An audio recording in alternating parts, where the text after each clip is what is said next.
Anahuac Sports Live is brought to you by ABC Nitrogen Services, Anahuac Florist, Anahuac National Bank, member FDIC, equal housing lender, The Beginning Mexican Grill, Community Christian Fellowship Church, Chambers County Abstract Company, Coastal Field Services, The Crawfish Hideaway, Four Corner Tires and Oil, Your Propane,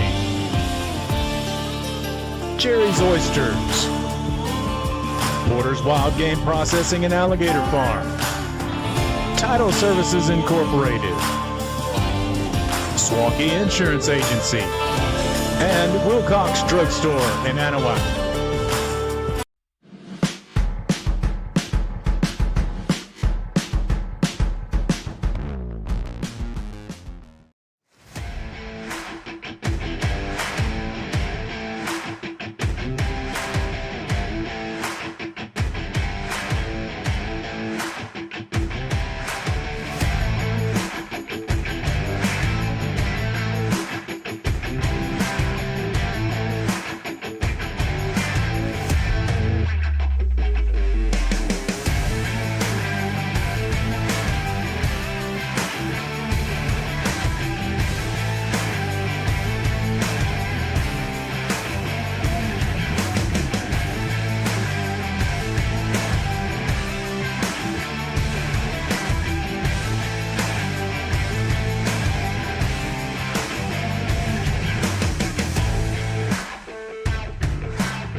Well, it's late August and Friday night lights are burning, and once again we're here for Texas high school football in the 104th season that the UIL has been under Texas high school football. Welcome in, ladies and gentlemen, Trent Hart, Alex Outram, and Kyla Hart up above us working the camera.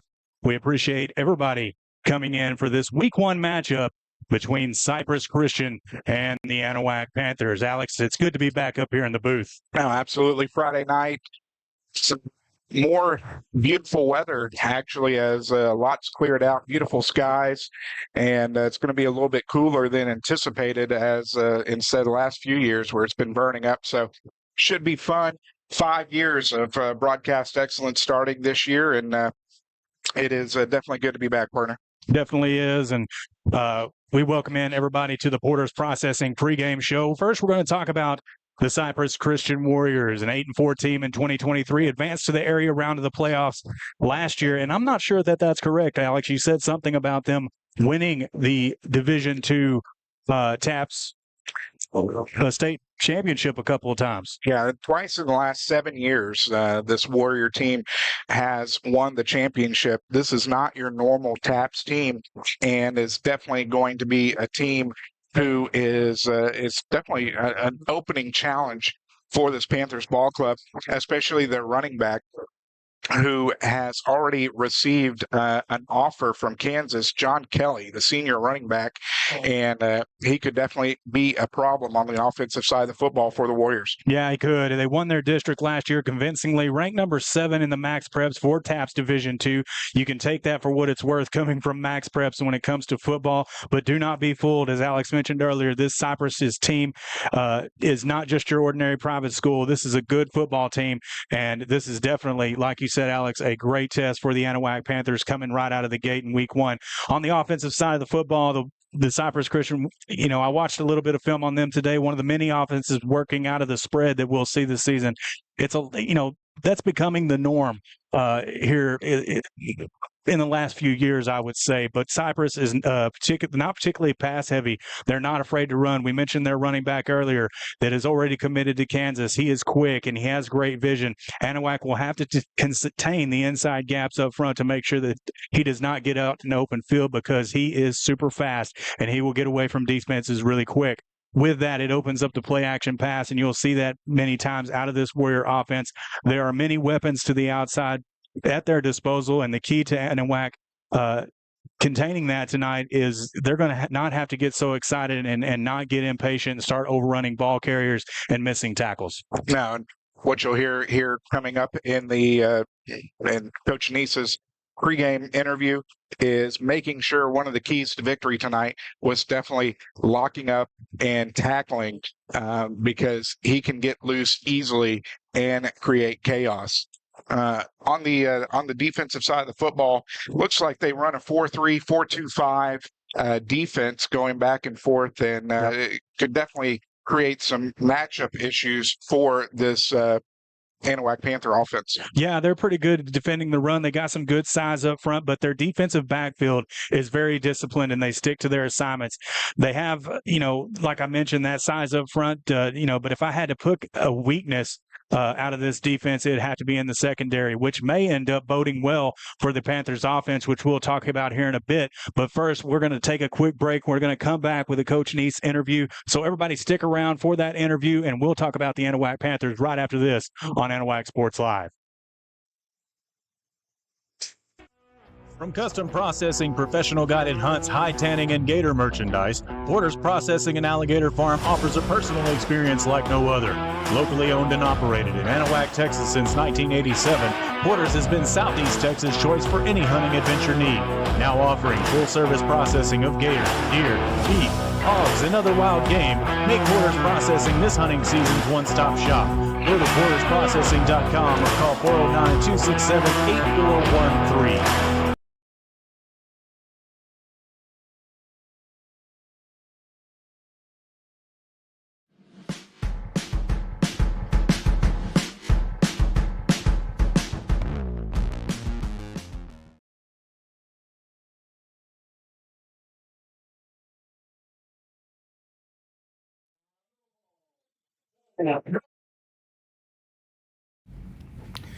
Alex Outram back on the Porter's Processing pregame show, joined by the head coach of the Anahuac Panthers, head coach Greg Neese. And Coach, welcome back to another year of Friday Night Lights. Appreciate it. Looking forward to a great season. Your sixth season here with the Panthers, and a little recap on how you felt last year went. No, it wasn't exactly the ending you wanted, but tell us a little bit of how that went leading into the summer. Well, anybody familiar with our program knew we dealt a lot more with things that are a lot more important than football, and that's always on our mind with the accident and two of our young men passing away, and another one was critically injured. It was a tough season to deal with, and we finished 6-3 and lost 3 district games, close games, probably games we could have won. Beat the district champion. We were the only one that really beat them up, but we didn't make the playoffs, and finished 6-3. So going into the off season, this is the first year that we didn't make the playoffs this past season, and that was kind of a focal point, and we just kind of want to re-energize and refocus our attention, and working in the off season in the weight room with Coach Stewart, with our off season coach, getting outside, running track, and even competing in baseball. We always want to compete, and compete in basketball also. But we also had a big focus after spring ball. Our focus was in June and July, and we had a parent meeting, and most of our parents showed up, and we talked about it. If we want to have a special season, we need to have a special summer. And we started in June, and we went a couple days in June throughout the month. We went outside and practiced according to the UIL rules that allow you to do it. And then we went 4 days a week starting in July. And it was phenomenal. I mean, we had 90% of our kids show up every day. The other 10% we knew where they were. They were probably on vacation or working or something like that. So there's a lot of accountability and a lot of team unity. We had all our offense in, defense in, so we were ready to play. Minus the physical part, we'd get that in August. But we had a great summer and a lot of practices, and our kids right now are ready to get into the season. It seems like we've had 50 practices and no games. Now we're going to get in a stretch where we'll have 3 practices in a game, 3 practices in a game. They're looking forward to that. So looking forward to tonight, getting to play a real game. So prior to tonight's ball game, obviously, like you said, the practices. Have you seen the fruits of y'all's labor from the summer come through to the practices leading up to tonight's ball game? Absolutely. We're talking about our offensive line. That's kind of a focal point on our offense. Starting last spring is, we have a barrier back at quarterback, and he's a Division I quarterback, been offered by Central Michigan. He's a junior, so he looks good throwing, but you got to protect him. And our offensive line has really done a great job picking up our pass protections. It's a lot of communication, sliding protection, depending on what the defense shows. And we're not perfect yet, and no offensive line really is, but they've really kind of grasped it. And that as far as the fruits of our labor, we've seen a lot of positive things now. We'll have to see tonight with the game in 4 quarters. You got to do it for 4 quarters and in big situations. But I feel good where we're at right now. Staying on the offensive side of the football, you mentioned Brady Barrier coming back here as a junior, led the offense as a freshman, was away the sophomore year, and then coming back now. How have you seen his transition back into Anahuac and the Panther football squad? Well, first, he's a great kid, so he's just a positive light of energy in our school building, in the community, in the locker room, out on the practice field, game field.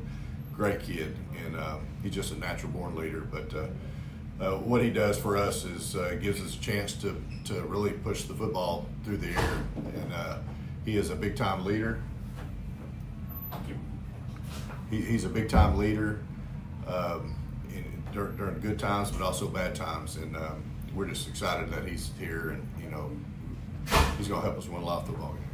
Quandre Coates committed to University of Louisiana Lafayette, so definitely going to be a focal point of defenses. How's his maturity and his game grown from his junior year? Well, he's really become a lot more focused. He was getting a lot of attention by all these colleges and going to all these visits and stuff, and he's such a great kid. And really kind of soft-spoken, as far as when he's around adults and things like that. I know he can clown around and have a good time with his friends like we all do, but he's really kind of come out of his shell a little bit as far as that's concerned. He communicates on the field. He's been working his tail off all summer. He's bigger. Heck, he's about 6'4.5", 250, 255 right now. Ooh. And so he's a load. He's got great skills as far as hands, and he's handled everything well. We're asking him to do a lot. He's going to play a lot on defense too. He wants to rest. He's not like 225 anymore. He's 255. So as coaches, we think he can go every snap, but in reality, right now during the heat, we need to give him some load. It'll probably be on defense. It ain't gonna be on offense because I gotta have that cat out there. So, but he's a big time difference maker, and he's gonna have a great year. Your other skill positions at the halfback and wide receiver. Talk a little bit about who's going to be key on that. Well, in those positions. Right, at running back, got Thomas DeLeo. He's a 3-year starter for us, and he's really good with the football. He knows where to run. He doesn't have great speed, but he does find a way. He finds the crease and gets there. Great on screens. He'll run it up in the middle, and he'll go get you 20, 25 yards. Every once in a while might break a 30, 40-yard run, but he's pretty steady. And with Thomas, he knows our offense, so we get a lot of formations and we change protections and we do this and that, move our running backs around, and he grasps all that. So that's another thing. He's a real smart football player. Does a great job in school also with his academics, but he's a leader. He's one of my captains. The other captain we have, the other two we just talked about, we got Brady Barrier, who's the captain, Quandre Coates is the captain, and then when we start talking about defense, I'll talk about Tyler Kelly, and he's our other captain. Well, yeah, switching the sides to the defensive side of the football. Tyler Kelly, as you said, has been a standout stalwart for the defense. Know he had a pretty good summer in regards to workouts and also doing camps and such. Mm-hmm. What have you seen from his growth from last year? Well, his seriousness to the game, his approach to the game is a lot more serious and a lot more focused. And his dream is to play college football. And these days, you really got to go promote yourself in the summertime, and you have great opportunities to do it. And he's got great family support. I know his dad takes him around. His mother's very supportive also, but he went to a lot of camps and stuff like that. But he's really got a lot stronger. He's fast. We already know he's aggressive. But I have him pegged. I mean, I foresee him when we go into district meetings at the end of the year that I would nominate him for District Player of the Year. That's how good I think he is. And I expect him to have an outstanding season. He's our leader, and he's going to make things happen. So we talked about Tyler and Quandra on the defensive side of the football. Who's going to be some of your stalwarts that you're relying on this year on the defensive side? Defensive side, we've got Oscar Garza, our kicker. He's playing corner also, and he's also playing some receiver. So he's one of those guys right now he ain't coming off the field either. He's a junior, and he's going to get a lot of playing time. He's starting at corner, he's starting at receiver, and he's also our kicker. So he's one of those guys that in all three phases that we're really going to rely on. As far as special teams, also Thomas DeLeo, what he does for us. He's our punter for the last 3 years, so he does a great job there. You got Cole Willis, who's one of our best offensive linemen, if not our best offensive lineman. He's returning. He's an all-district player. You got Brad Coates, who's starting at the other tackle on offense, who's also playing on defense. So he's a really good player. Kid that's hurt is our Trotter. He won't be playing tonight, but he made the switch easily to wide receiver. He's one of the most gifted receivers I've coached, and hadn't played a game yet, but he was having a great fall. Kind of got banged up with the shoulder, but he should be back in a couple of weeks, so we're excited about getting him back. But I'm just excited about our football team. Everybody loves playing together, they love practicing together, and we're just really anxious to see them go out there and get to play against somebody else, against a very good Cypress Christian team. They got an outstanding running back, and our hands are going to be full. We better be good tacklers tonight, because that guy can take to the house. He's already committed to Kansas Jayhawks, and he's really good. Plus, they got a quarterback that can sling it, a couple of them actually, and they got a good program. Yeah, switching gears to the Cypress Christian Warriors, a team that's won the TAPS championship, I believe, twice over the last 5 years. A good program out there. You talked about the running back. They're going to spread it out on offense as well. Yeah, they do. They spread it out, and they'll do some no-back and try to sling it around a little bit, and then they'll get into some two-back stuff and feed the monster. He's really good. He's probably a 10, 700-meter guy. I mean, he's fast. And you see him on film, and he just kind of glides. You go, well, is he really that fast? But, yeah, he is that fast, because nobody's catching him. He's running away from it. He's just smooth. He's one of them smooth gliders. And, you don't get offered by Kansas University for nothing. Yeah. I mean, home of Gale Sayers. I mean, that guy's a really, really good running back. So we're going to have our hands full with him, and, we got to tackle him. And the first guy's got to tackle him, and everybody else has got to come in on him. So, they're really good. The coach does a great job over there. They got a good program as far as positivity, and I think they're ranked 4th as far as the Houston private schools over there this year, and they're good. They got I think they were a quarterback away last year from really making a good deep run in the playoffs, but they have a quarterback this year, so they're a really good program. Defensive side of the football, looks like they run a base 4-3 defense. So what have you seen that you're going to try to take advantage of tonight on that side of the ball? Right. They do get some 4-3, but they mostly like a 4-2-5, a split.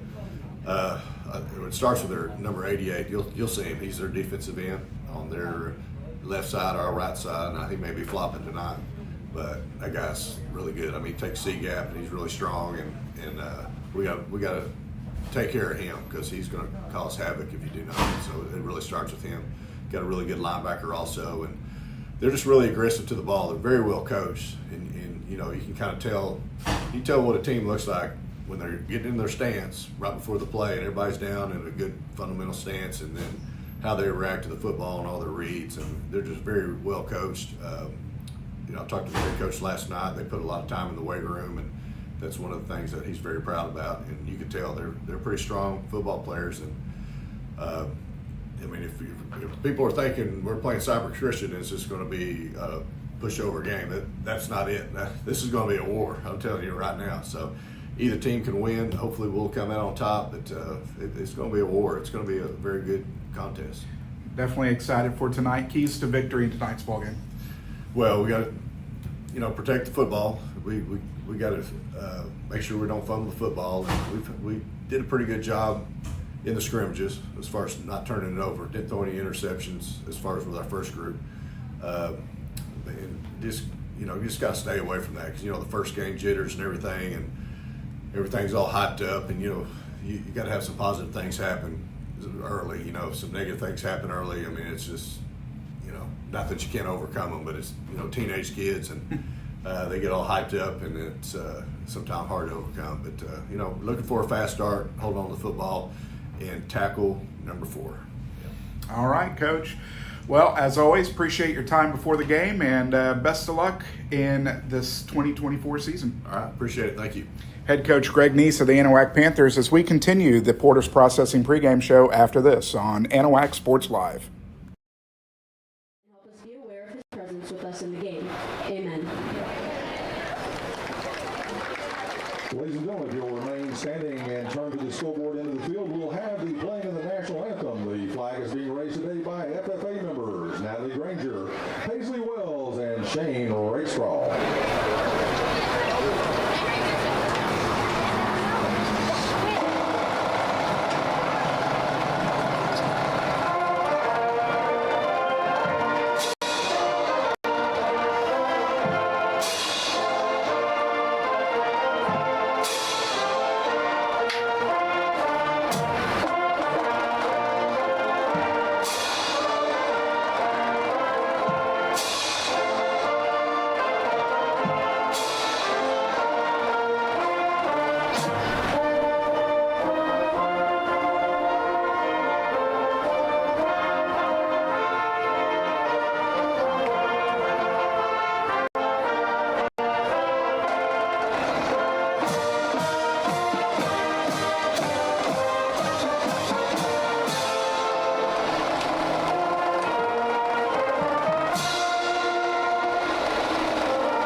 Alex Outram, Trent Hart, Kyla Hart back here, finishing the Porter's Processing pregame show as a fantastic rendition of the national anthem by the Pride of Anahuac, the Anahuac High School Band.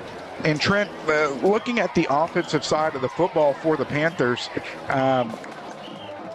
obviously Brady Barrier is back. He was here as a freshman, back as a junior, and definitely expecting to see a different offense than what we saw last year. Yeah, the Anahuac offense is going to see some drastic changes this season. Of course, like you said, the return of quarterback Brady Barrier, and with him comes his passing ability, and the Panthers will work primarily out of the gun and the spread the field with multiple weapons to work with. The biggest question is, will the O-line be able to keep up and keep defenses out of the backfield to protect Brady?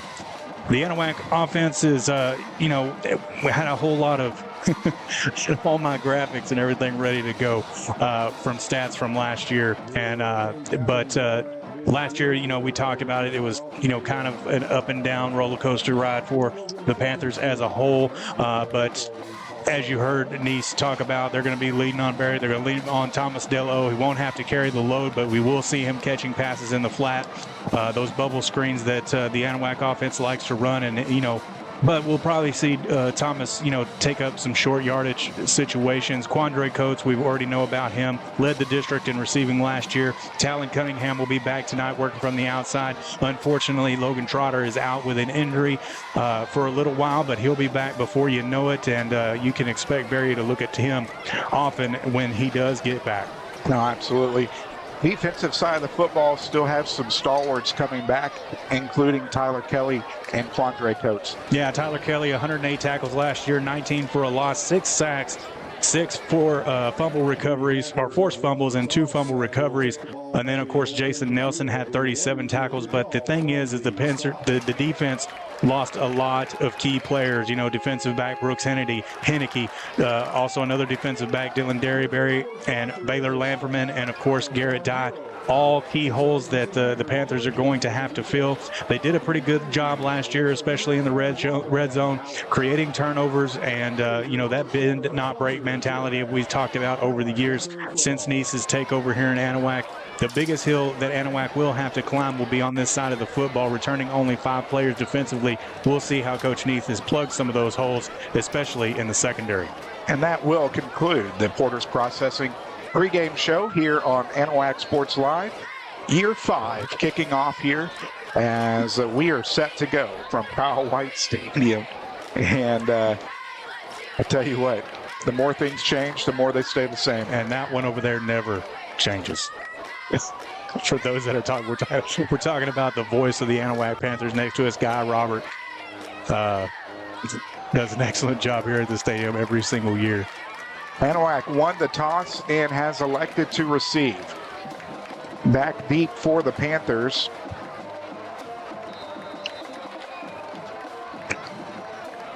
It's like Charles King and Chad Godfrey.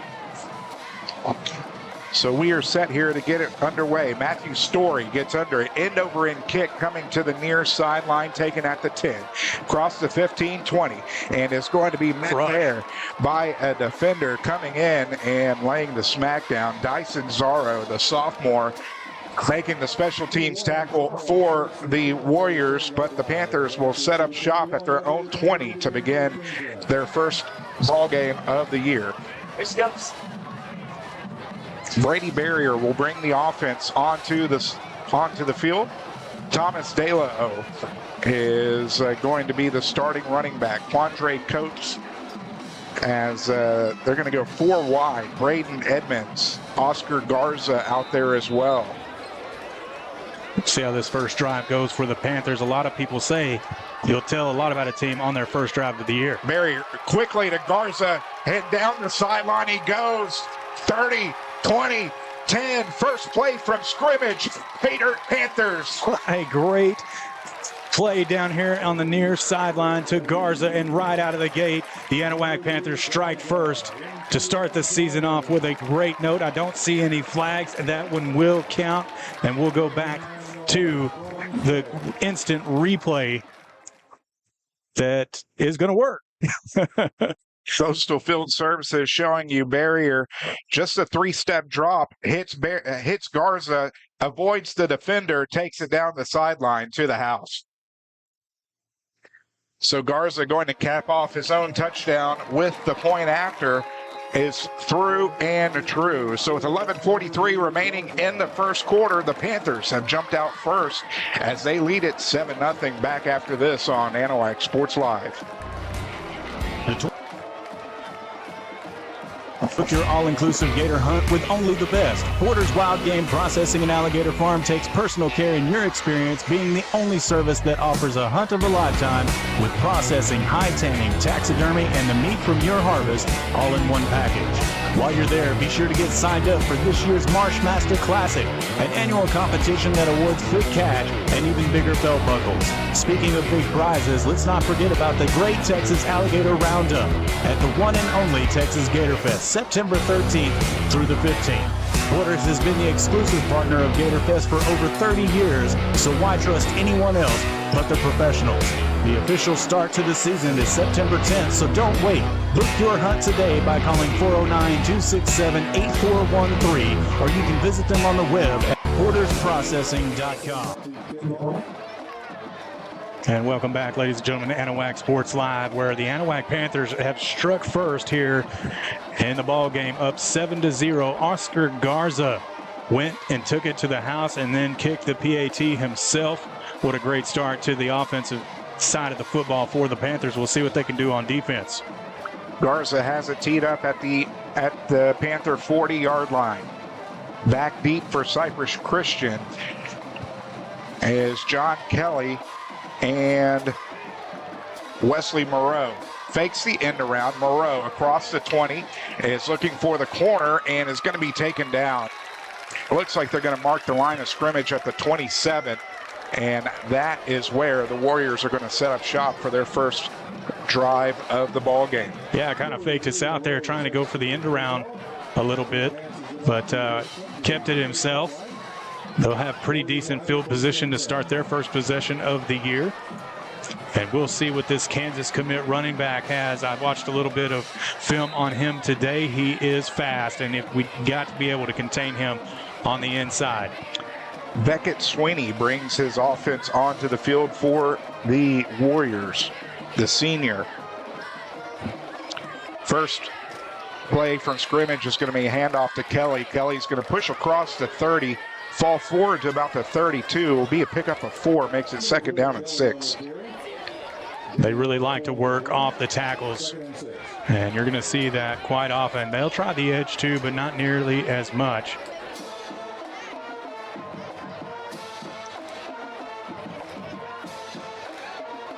Handoff. Kelly met in the backfield. Skylar Kelly shooting the gap and taking him down at the line of scrimmage. No gain is going to bring up 3rd down and 6.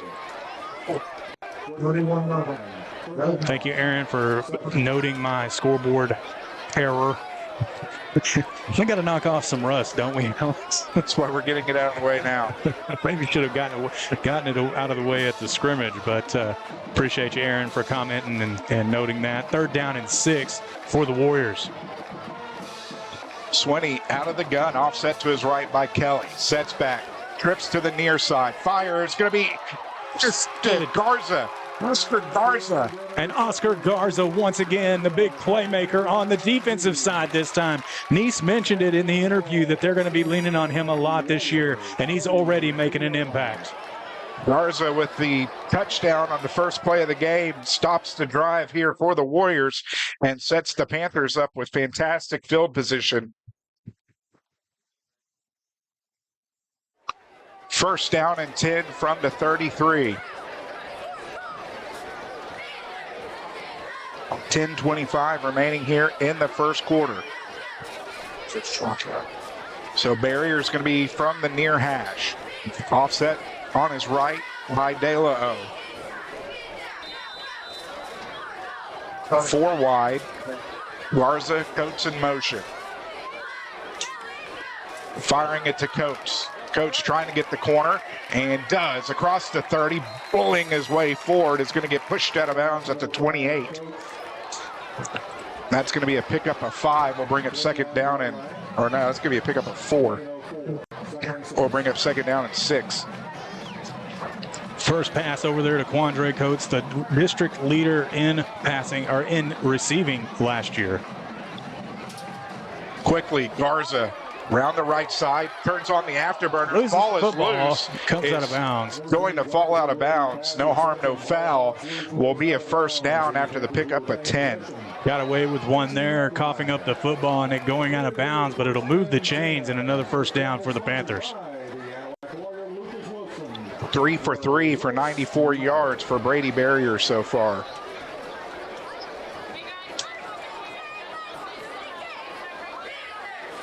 Out of the gun, offset to his right by De La. He gets it straight up the gut. Is going to take it down to the 15. It's going to be a pickup of, well, they're going to mark it back at the 16 for a pickup of 4. 2nd down and 6. Oh, under center this time. Under center, pitch left. De La O, and looks like there's going to be movement before the snap. That's exactly what it's going to be. Going to go false start against the Panthers. First penalty of the ball game does go against the Panthers. We'll bring it back to 2nd down and 10.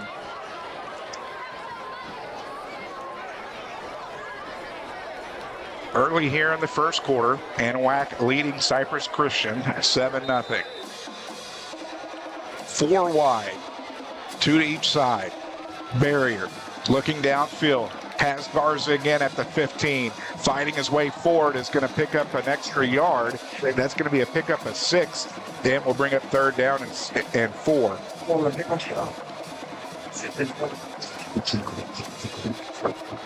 96 yards on 3 receptions for Oscar Garza.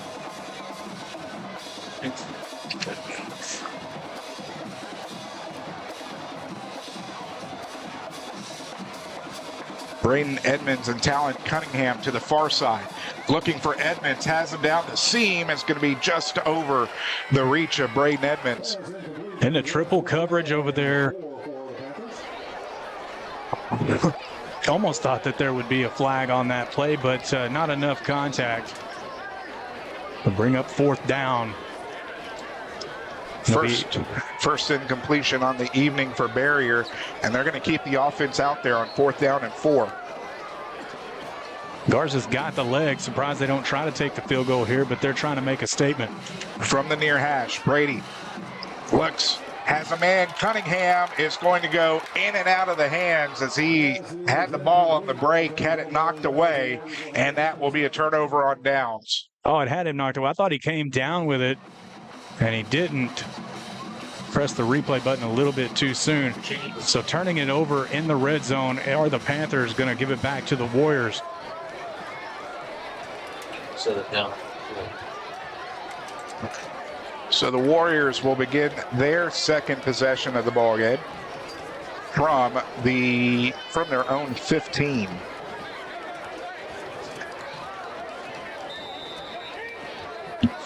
$8:30 remaining here in the first quarter. Kelly going around the outside ankles. And got him once more. Tyler Kelly shooting the gap and making sure he was going nowhere for a huge loss. Looks like it's going to be 7 yards on the loss.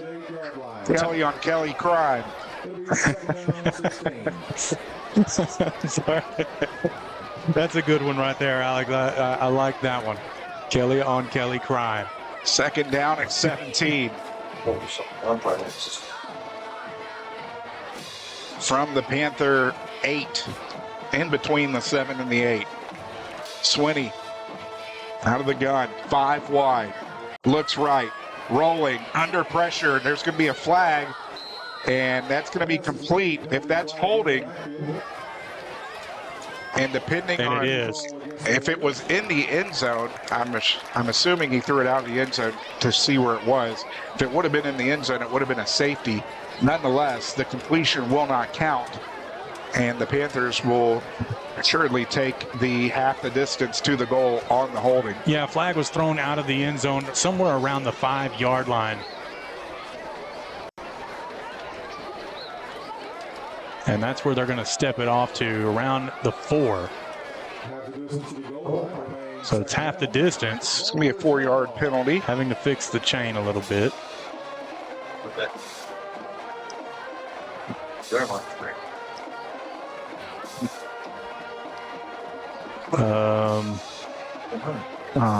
Why aren't you coming here? Unless they declined it to make it third down at 10. They did. They declined it. Okay. So third down and 10. Swinney from the far hash, offset by John Kelly.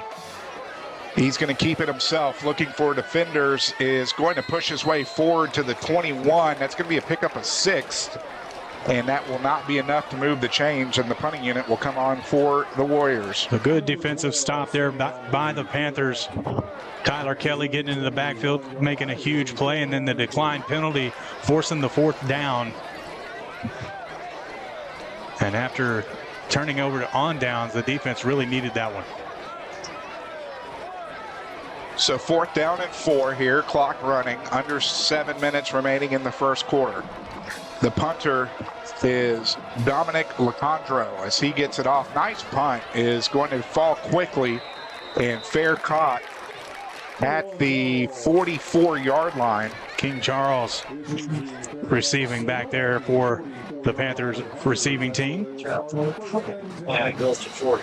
So everything is 40. So now 1st and 10 with good field position at the 49 of the Panthers, or actually the 44 of the Panthers. Important if the Panthers are going to keep on getting in the red zone, they've got to capitalize on those. Seen it only once so far, and they turned over on downs.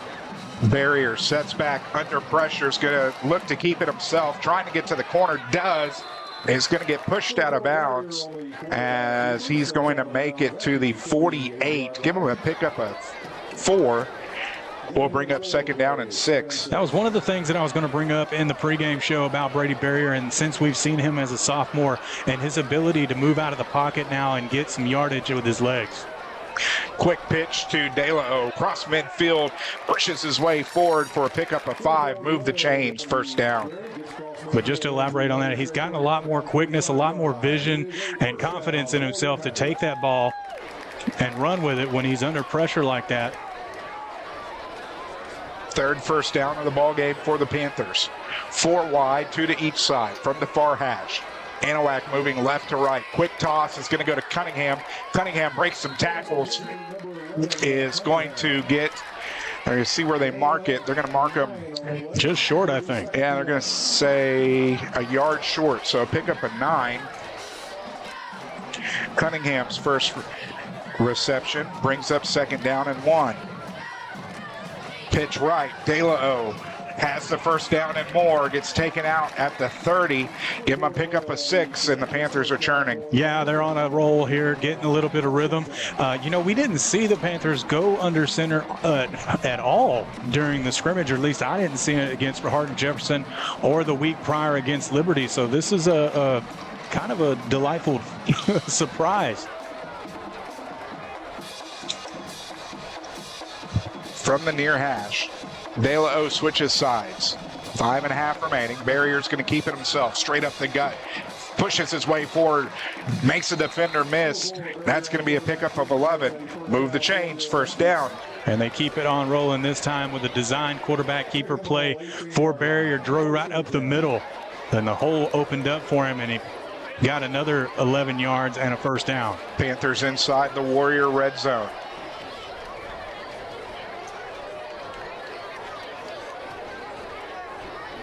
Coates moves in motion. Quick toss to Coates across the 20 and is going to fall forward to the 16. It's going to be a modest gain. Looks like it's 2, brings up 2nd down and 8. Yeah, not a whole lot of real estate on the near side for Quandre to work with. Upended and only gaining 2. It's the 2nd catch of the ball game for Coates for 6 yards. 6 of 8 through the air for Barrier so far for 111. Out of the gun, Coates moves in motion. 2 receivers each side, sends De La O in motion. Fakes the toss, comes back near side, is going to be knocked away. And luckily for Barrier, it was Maximus Suplee who knocked it away, almost had the interception, did fall to the turf and brings up 3rd down, 2nd third down of the ball game for the Panthers. Yeah, the number 88, the senior tight end, one of the players that Neese mentioned in the interview to watch out for. And he got in the backfield that time, got the hand on it, and now we're in the red zone and another 3rd down for the Panthers. Barrier looking downfield, has a man through the hands of Oscar Garza. Double coverage there. Was going to be a tough completion. Garza couldn't come down with it, and it does look like they're... Maybe. Well... they are switching personnel. They're going to try for a field goal here, I think. They are going to tee it up for Garza. Let's see, line of scrimmage is a 16, so it should be about a 32, 33-yard field goal. Yeah, he's going to put the tee down at the 23, so 33-yard field goal attempt for Garza.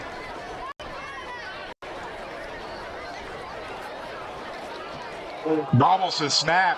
Barrier picks it up, looking to find anyone downfield. Hands it to De La O and is going to be... Did he get the first down? He did.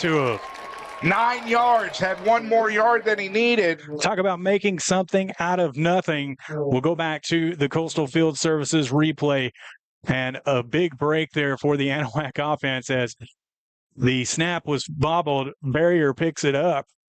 It gets rid of it. Actually, that is not. That is Barrier, and I had to make double check on the number. But the De La O, and great awareness by De La O to get open over there and catch that football for a first down. Just the way head coach Greg Neese drew it up, as they're going to call a timeout after some trickeration.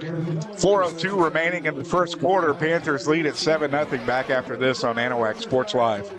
Building a new home? Does your driveway need a long overdue facelift? Or are you just looking to finally get that lot cleared to build something great? Look no further. Trust the locally owned and operated professionals at Title Services Incorporated. No need to hire multiple contractors. Title Services does all phases of residential and commercial land clearing, house pads, ponds, dirt and rock delivery, and demolition. Call for a free estimate today at 409-267-1057 or visit them on Facebook at Title Services, Inc.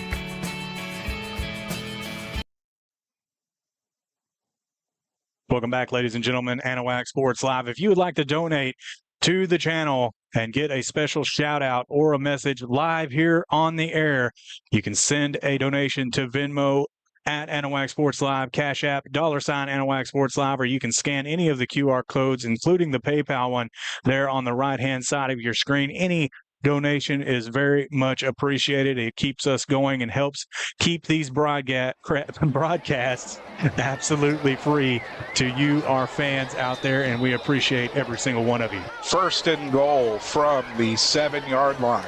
Handoff, De La O is dragging a defender forward. He's going to pull him to about the 3. That's a pickup of 4. Second down and goal. Yes, we watched the white man. Why not? 3 carries, 19 yards for, 4 carries, 19 yards for De La O. Barrier out of the gun. He's going to keep it himself, fighting his way forward. Is going to get to the goal line. Waiting Just for shy. the officials. Is going to be just shy. We'll bring up third down and goal from the inside the 1.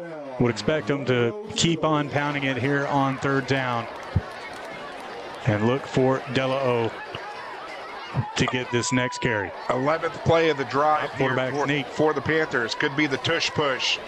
And it is into the end zone. Touchdown, Panthers.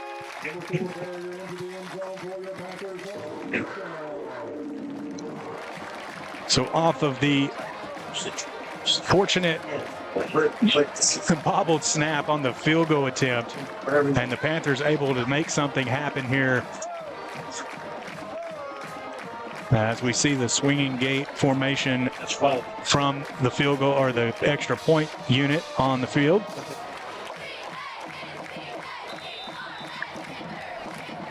They used it to their advantage on more than one occasion in the last couple of years. We'll see if they go back into the kicking formation or if they end up snapping the ball. And they're actually going to call their second timeout here in the first quarter. We'll take it with them back after this on Anahuac Sports Live. From custom processing, professional guided hunts, high tanning, and gator merchandise, Porter's Processing and Alligator Farm offers a personal experience like no other. Locally owned and operated in Anahuac, Texas since 1987, Porter's has been Southeast Texas' choice for any hunting adventure need. Now offering full-service processing of gator, deer, beef, hogs, and other wild game, make Porter's Processing this hunting season's one-stop shop.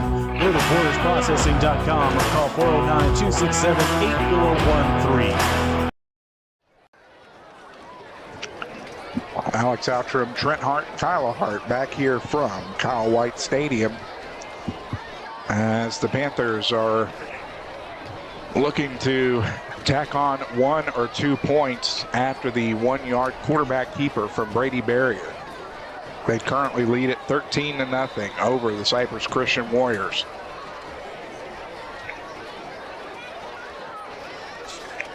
They do swing back into the extra point formation. Barrier, the holder, Barza the kicker. Snap back, pick is up. Kick is no good. Hooked it left, and the extra point has failed. But with 3 minutes remaining in the first quarter, the Panthers have struck again. Your new score, Anahuac 13, Cypress Christian 0. Back after this on Anahuac Sports Live. Since 1948, Wilcox Drug Store has been the Anahuac area's most experienced and trusted pharmacy. Continuing its long-lasting reputation for personal attention to all your medical needs, Wilcox Drug Store offers counsel, refills, transfers, compounding, flu shots, and delivery. Visit pharmacist Dave Wilcox and his experienced staff today at 1208 Miller Street in Anahuac or call 409-267-6141. Wilcox Drug Store, delivering solutions, delivering confidence. Swanky Insurance in Anahuac, Texas is dedicated to community and service. That includes saving you money. With access to over 30 carriers, Swanky Insurance will give the personal attention that you deserve and tailor any policy specifically to your needs. From home, auto, flood, and windstorm, they are the one-stop insurance agency. Call agent and owner Todd Swanky to get your no-obligation cost-saving quote today at 409-267-3115, or you can visit them at swankyinsurance.com. Back here from Kyle White Stadium, Garza gets under it to the 20. Fakes the end around again, across the 25, 30, has some room, 35, breaks the tackle, 40, cuts it back inside, and it's going to be taken out from behind. King Charles in on the tackle as he laid the wood at the 40-yard line. Nonetheless, good field position starting for the Warriors here on their third possession of the ballgame. Yeah, best field position for the Warriors that we've seen here tonight. But yeah, what a great hit by King Charles coming from the back and just really smacking him on the shoulder. Shout out to Brooks Henneke, the Pocket Hercules, donating to the channel. It says, go get them, boys. And we definitely appreciate you, Brooks. Good luck to you in your college adventure. 20 out of the gun. 4 wide, 2 to each side from the far hash. Sends King in motion. And he's going to fake it. He's going to take it himself. And he is going to get back to the line of scrimmage. They're going to mark it for a yard. As we'll bring up 2nd down and 9. Bladen Josephson on the tackle for the Panther defense, diving at the legs to bring him down. That last drive, 12 plays as they drove 56 yards, 8 up 349, 1-yard quarterback keeper. The extra point was no good. Your score, 13-0 Anahuac. It's a snap back. Swinney delivers. It's going to be caught. And he's going to be short of the first down. They're going to mark him back a yard. That's going to be a pickup of 8, 3rd down and 2. Yeah, 3 receivers over there throwing into traffic. And I think that was designed to cause a little bit of confusion on where the football was going to go, but able to come down with it. 3rd and short now for the Warriors. 3rd down and 2. At their own 48. Swinney out of the gun. Is going to hand it off, and it's going to have room across midfield down to about the 45. Give him the 44. That's going to be a pickup of 8. Move the chains. First down of the ball game for the Warriors. Yeah, and the first time that they've been in Anahuac territory tonight.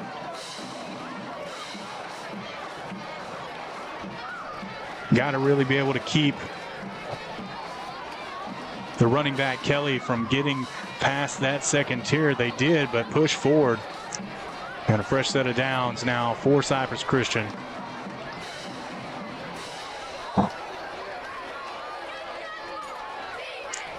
Handoff is going to go straight up the middle from John Kelly. He's going to pick up 3, who brings up 2nd down and 7. 5 carries, 8 yards for John Kelly.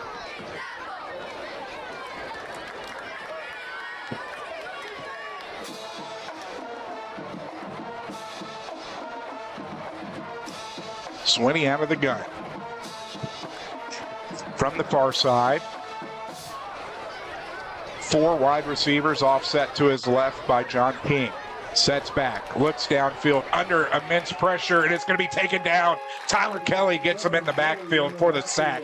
Yeah, under the initial pressure by Quandre Codes coming out there off the defensive end, and then Tyler Kelly off the gap there to get to him, bring him down for a loss. 3rd down and 10 now. And that sound is the end of the first quarter. Want to give a shout out to the sponsor of our first quarter, Anahuac Floors, 409-267-3875. You can go and visit them at AnahuacFloors.com. We'll take a quick break. The score, 13-0 Panthers on your Swaukee Insurance scoreboard. Back after this on Anahuac Sports Live. Want to know Anahuac's best kept secret? The Crawfish Hideaway is just that. From fresh Cajun boiled crawfish, shrimp, snow crab, and even homemade gumbo. While you're there, be sure to try their famous fried gator bites or boudin egg rolls. Starting in December, come get your bug on at 400 Miller Street in Anahuac, 409-267-6060, or you can find them online at crawfishhideaway.com. The Crawfish Hideaway, proud supporters of Anahuac ISD and Panther Athletics. Coastal Field Services, Southeast Texas' go-to company for right-of-way mowing, land clearing, site preparation, industrial commercial herbicide application, and industrial commercial site ground maintenance. No matter what your property maintenance or clearing needs are, you can rely on the professionals at Coastal Field Services. For more information, call 832-900-9800, or you can visit them at coastalfieldservicesllc.com.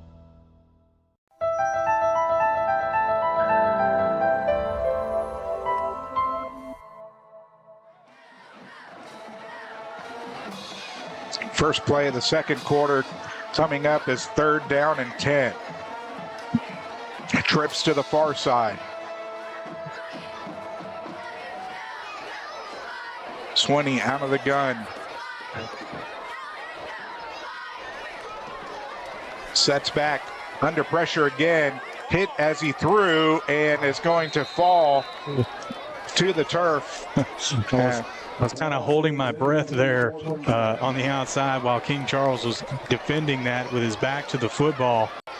And luckily not getting called for anything on that. 4th down and 10 will bring on the punting unit for the Warriors.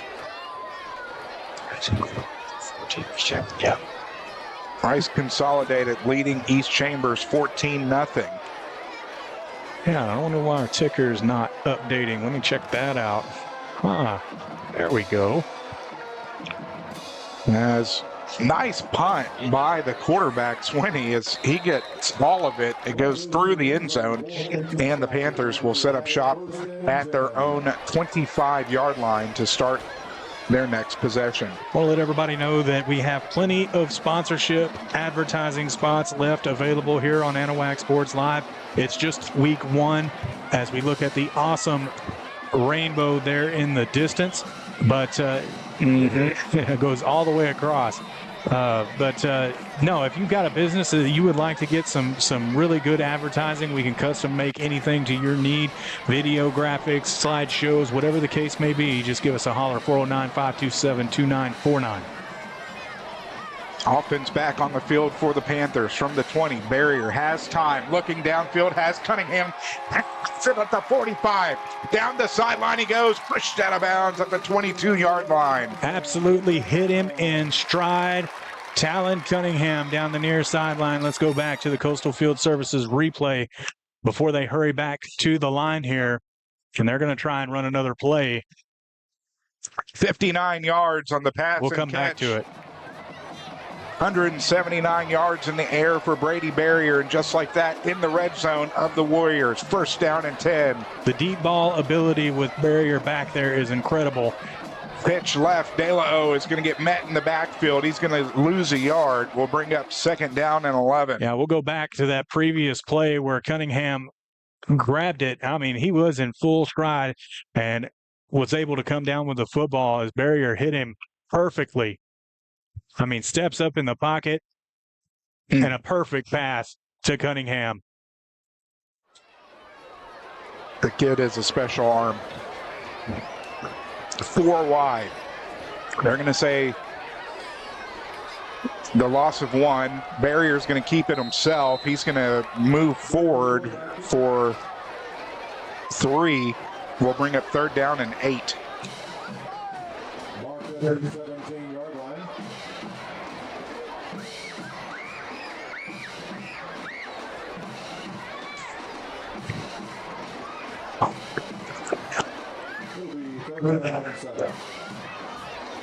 Looks like some sprinkles may be coming in. Getting some precipitation here on the windows in the press box. Barrier out of the gun, fakes the handoff, looking downfield, pumps, is going to keep it, has some room, breaks a couple tackles, fights his way forward. He's going to pick up the 1st down.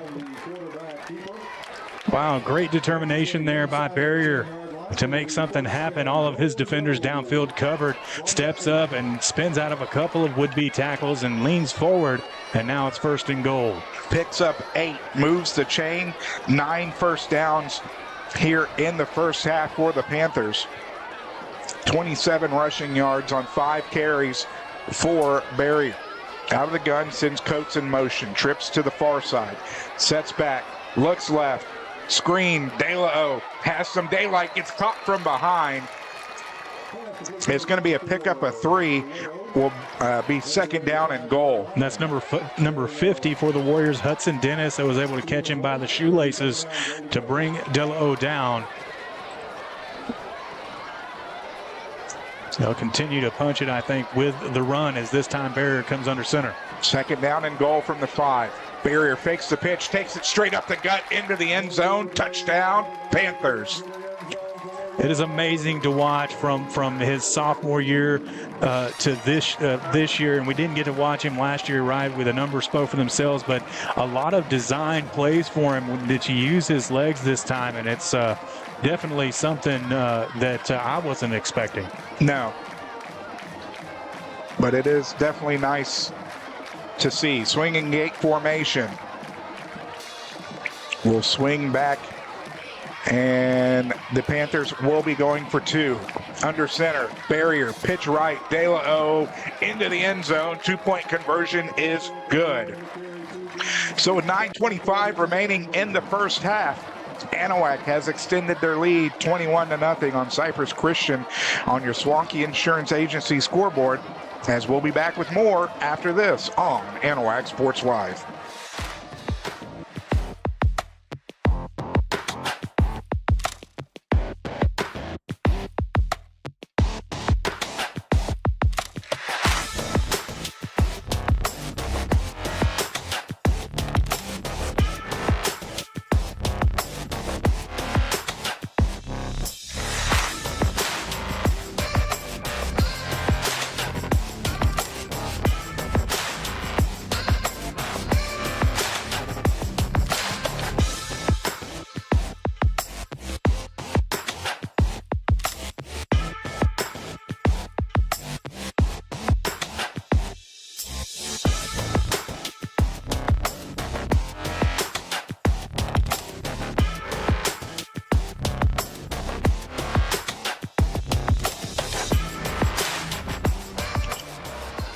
Alex Outram, Trent Hart, Kyle Hart back here from Kyle White Stadium, where the umbrellas have come out in the crowd. Starting to get some rain as low pressure in the Gulf has been circulating and percolating the last couple of days. Nonetheless, Panthers tack on another touchdown, leading it 21-0. As Garza has the ball teed up at the Panther 40. 7 plays, ate up 222. The Panthers drove 80 yards. It was a 5-yard rush from Brady Barrier. 2-point conversion was good on the pitch to De La O. And your new score, 21-0. End over end kick is falling to about the 19. This time they will hand it off on the end around. Kelly across the 35 is going to be taken down at the 40. Man, give him the 41. In on that tackle was Jackson Leith. Yeah, they used that end around this time to pretty good effectiveness and getting a good field position once again for Cypress Christian. Last 2 drives have started at the 40 and now the 41. The Warriors going to be determined to try to put some points here on the board as we dwindle down to the latter half of this first half. First and 10 from the 41. Swinney out of the gun, hands it off to Kelly. Kelly's going to be met at the line of scrimmage, then pushed back. Caden Campbell, the first one to meet him there. You know, and Caden Campbell wasn't one that definitely was not on the list during the defensive stats because I didn't get to him, but you know, he's another one that's going to be a playmaker for this defensive line for the Panthers, and they're going to have to lean quite heavily on him too going forward. So they did give him a pickup of 1, brings up second down and 9. 6 carries for 9 yards for John Kelly. Swinney looks right, throws, is going to be incomplete as he was ahead of his intended receiver, Suplee. And that'll bring it 3rd down and 9. 2 of 5 for 15 yards on the evening for Beckett Sweeney.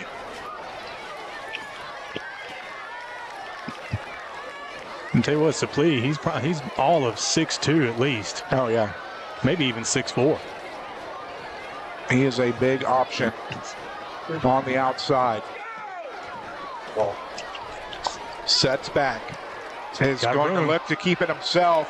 Makes a man miss and is going to get enough for the first down. He's going to pick up 9 on 3rd down to convert. And Jason Nelson kind of getting a little excited there, ran by the tackle. That's one of the things that I was talking about in the pregame show, where the defense is really going to have to stay disciplined and wrap up and make these tackles, especially in open field. In the Panther territory are the Warriors. From the 49, Warriors will stay in the spread. They'll go trips to the far side and leave Suplee by himself down here to the near. Kelly offset on the right side to Sweeney. Handoff straight up the gut. He's got room. Makes a man miss, and it's going to be taken down as the touchdown saving tackle looks like it was Bladen Josephson. That it was, and saw Tyler Kelly once again shooting the gap, and that was another, I just mentioned it about running past runners and just kind of misread that particular play, and you saw the speed out of the running back Kelly that time as he got to that second level and had a lot of green to work with. Pick up a 22, moves the chains. 1st down and 10. 3rd first down of the ball of the first half for the Warriors. From the Panther 28, sends Kelly in motion, fakes the handoff. He's going to keep it himself, and he's met by Tyler Kelly in the background. In the backfield, loses a yard, brings up 2nd down and 11. Didn't misread it that time. Tyler Kelly getting past the line of scrimmage to bring him down for a loss.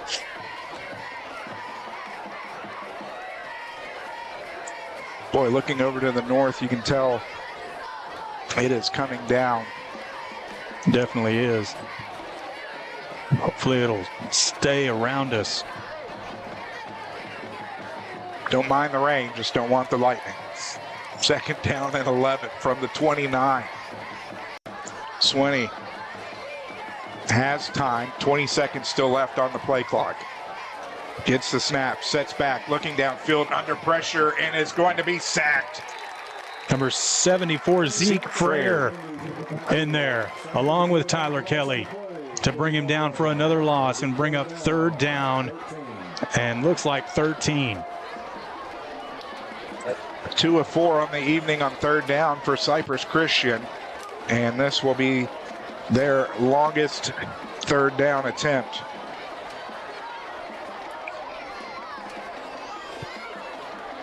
Clock running will tick under 5:15 remaining here in the first half.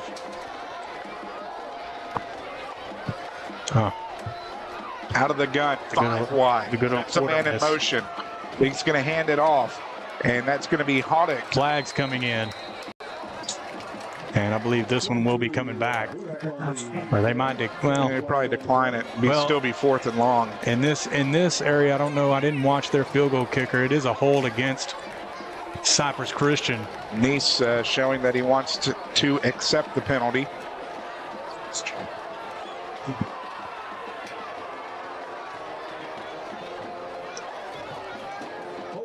So that'll make it 3rd down and 23. First accepted penalty of the ball game against Cypress Christian.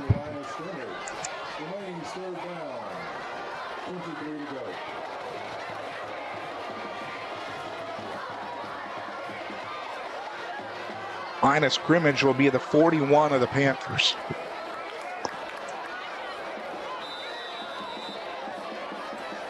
Last handoff went to Warren Hudak, and we'll see if he gets the call again on 3rd down and a mile. He does. He's trying to go around the right side. Kelly's going to chase him down and get him down in the backfield. Actually, he's going to get a pickup of 1, but Tyler Kelly snuffed that out and made sure he wasn't going anywhere. I mean, like a bullet, Tyler Kelly getting over here to get to him and bringing him down. He is definitely a man on a mission tonight. Kelly's recovery speed is just uncanny as he can break to the ball. Yeah. So the shutout continues in the first half. As Sweeney will set back to handle the punting duties. King Charles back, the junior for the Panthers. Snap back. Kick is going to be the opposite of last one. Shankopotamus on this one. He kicked it sky high, but it did not go far. It's going to be a net of 6 yards. Well, at least we didn't see it like we did last year and go in the opposite direction. We actually saw a couple of those last year. So all things considered, good field position starting for the Panthers at the 35. Yeah, still time left on the board to get another score here before they go into the locker room. Should have been 20 foul. Barrier hands it off straight up the gut. Breaking a tackle and finding his way is going to be the sophomore.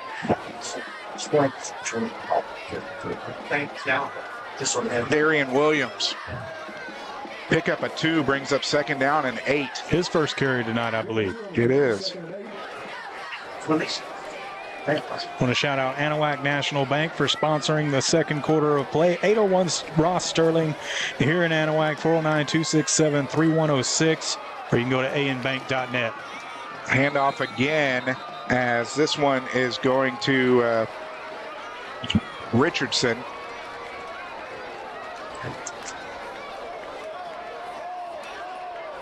Sorry, I believe that last carry was Richardson as well. So he lost what he had gained.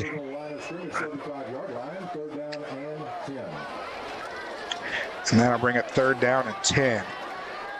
1 for 3 on 3rd down this evening for the Panthers.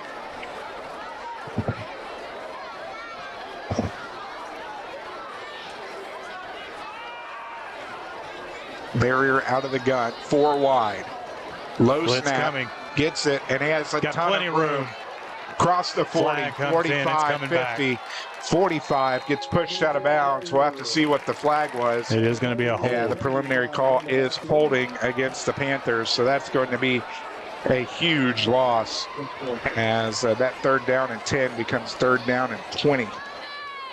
Second penalty of the ball game for the Panthers for 15 yards.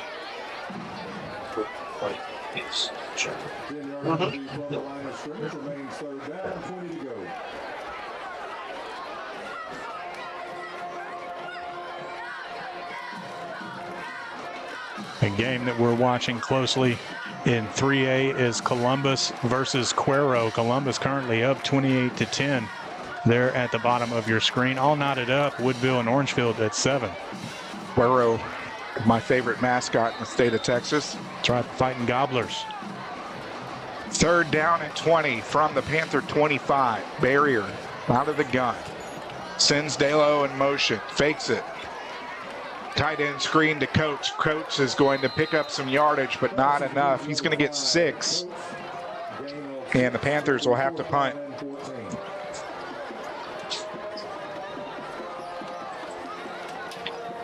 Third reception of the game for Coates for 12 yards. 10 of 14 for 188 yards through the air for Brady Barrier in the first half with a touchdown. And the rain is definitely picked up at this point. Warriors are going to use their first timeout of the first half. And we'll take it with them. 1:46 remaining in the first half. Back after this on Anahuac Sports Live. Jerry's Oysters is a 3-generation family-owned and operated business located on Galveston Bay since 1970. Offering fresh, hand-shucked, and in-shell oysters year-round, Jerry's Oysters are available at your local H-E-B, or you can make a visit to their location in Smith Point, Texas. Locally sourced, high-quality, wild-caught, where our world is your oyster. For more information, call 409-355-2243 or go to jerrysoysters.com. Gore Propane, family owned and operated by Jimmy and Renee Gore, has been servicing chambers in surrounding counties since 1998. Gore Propane is the go-to company for all your propane needs, offering competitive pricing on tank sales, lease, residential, and commercial propane sales and bottling. Thomas Delo set back to handle the punting duties on 4th down. Gets off a nice kick. End-over-end kick is going to bounce at the 43. It's going to take a Panther bounce and is going to come to rest at the 36-yard line. And that is where Cypress Christian will set up for their next drive of the first half. Yeah, really starting to come down here at Kyle White Stadium. A really steady rain. Was hoping that it was going to stay away from us and kind of go around, but that's not the case. But like you said, as long as there's no lightning, we're going to play football. Just wish we had a bathroom up here. It'd be nice. Minute 34 remaining in the first half. Need to add that into the next budget, I think. Swinney sets back under pressure, and it's going to be incomplete. Got away from the defender and had a chance on the football, diving for it, unable to bring it in, though. And that was actually the junior, Braden Dawson, in at quarterback for Cypress Christian.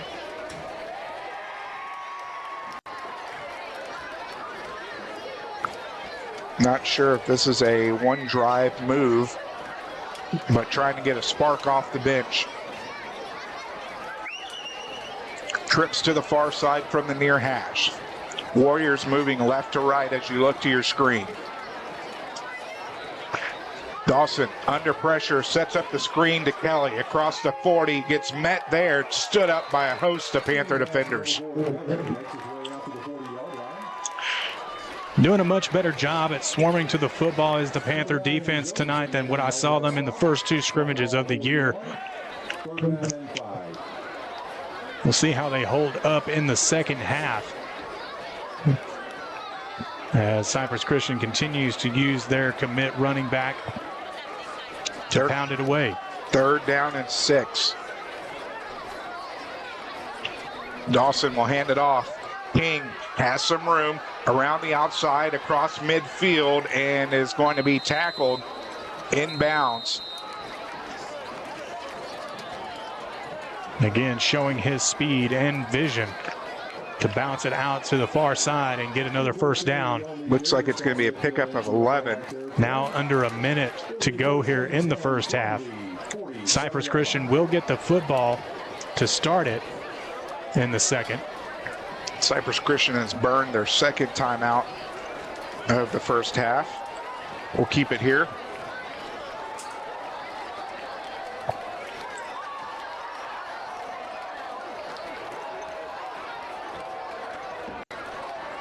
Orangefield, for the first time in quite some time, changing their offense this year, moving from the veer to a spread offense, tied with Woodville 7-7.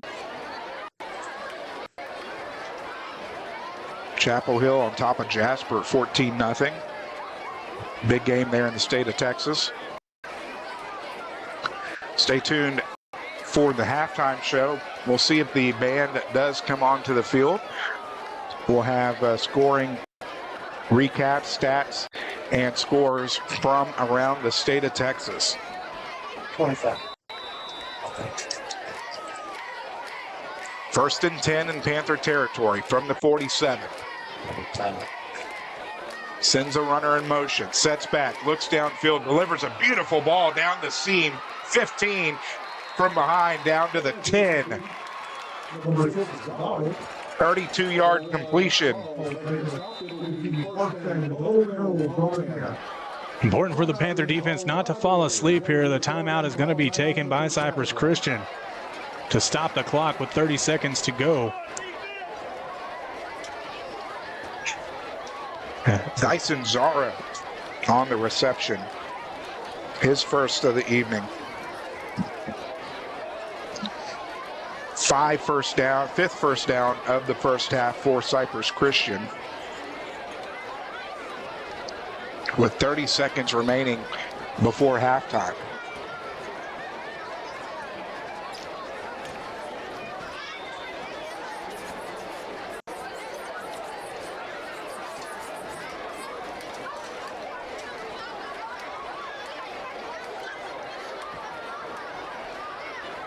Say thank you again to our second quarter sponsor, Anahuac National Bank.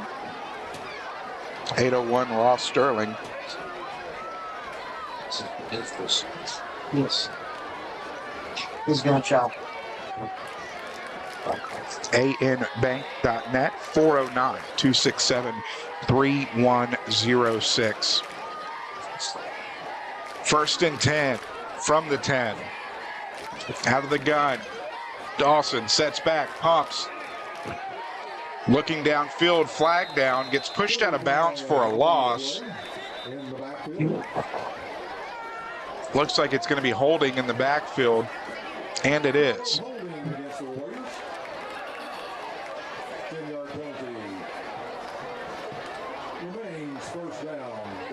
And they will push him back to the 20.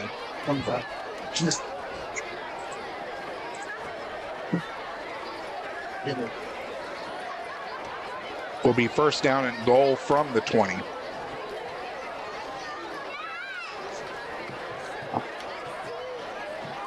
Andrew's chop. Fifth play of the drive. Braden Dawson breathing some life into this Warriors offense. Trips to the far side. Dawson under pressure, lets it go, and it's going to be, is it intercepted? Almost. Almost intercepted. In and out of the hands of Chad Godfrey, the senior. Absolutely disgusted with himself for not coming down with that, but not his fault. It is slick out there, and I'm sure that football is hard to hold on to. Might be the easiest interception attempt that he could have had.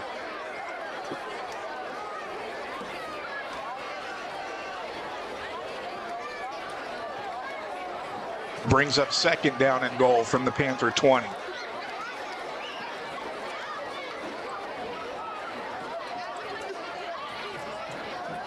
Trips to the far side from the near hash. Dawson sends King in motion, fakes it, looking downfield, rolling, still rolling, trying to find somewhere to go, cannot, gets pushed out of bounds, and that'll bring up third down. We'll see where they mark it. It does look like it's going to be a loss.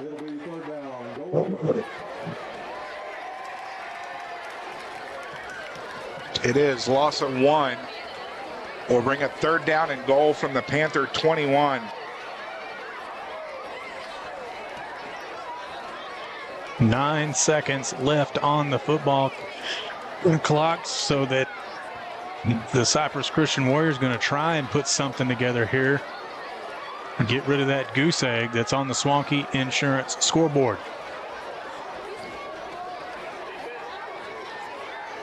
From the near hash, Dawson out of the gun. Trips to the far side. And we're going to have Anahuac's going to use their final timeout of the first half. We'll take it with them back here to finish out the first half after this on Anahuac Sports Live.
Okay, just Third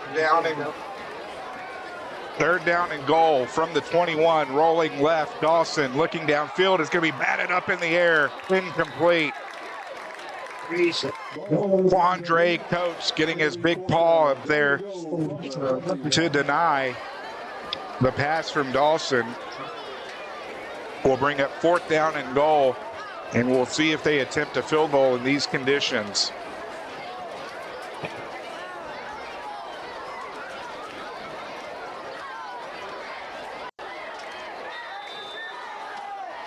Would be about a 38-yard field goal. And they do. Place kicker is going to be Matthew Story. The left-footed kicker has some good distance and is good. There was a flag down. We'll see what the call is. I think it might have been offsides.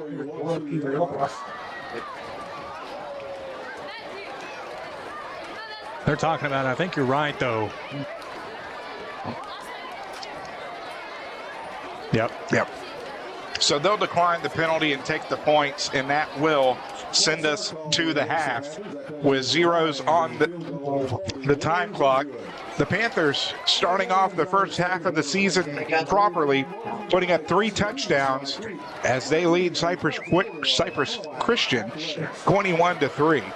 As stay tuned for the halftime show, brought to you in part by Wilcox Drugstore, as we'll have coverage of any activities that go on during halftime, and we'll be back after this on Anahuac Sports Live. Anahuac Sports Live is brought to you by ABC Nitrogen Services, Anahuac Florist, Anahuac National Bank, member FDIC, equal housing lender, The Beginning Mexican Grill, Community Christian Fellowship Church, Chambers County Abstract Company, Coastal Field Services, The Crawfish Hideaway, Four Corner Tires and Oil, Your Propane, Jerry's Oysters, Porter's Wild Game Processing and Alligator Farm, Title Services Incorporated, Swaukee Insurance Agency, and Wilcox Drugstore in Anahuac.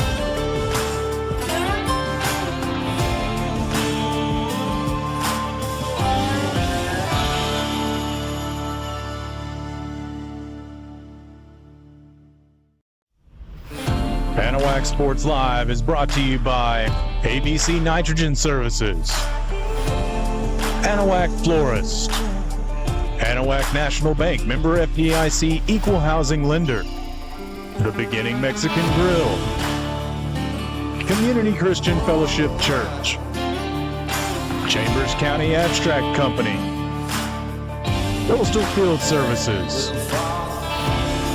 The Crawfish Hideaway, Four Corner Tires and Oil, Your Propane,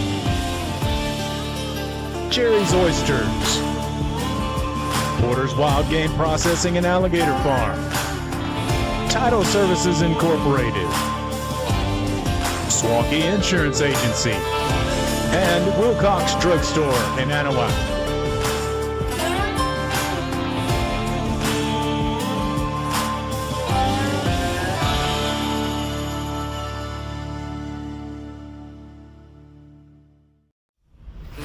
Anahuac Sports Live is brought to you by ABC Nitrogen Services, Anahuac Florist, Anahuac National Bank, member FDIC, equal housing lender, The Beginning Mexican Grill, Community Christian Fellowship Church, Chambers County Abstract Company, Coastal Field Services,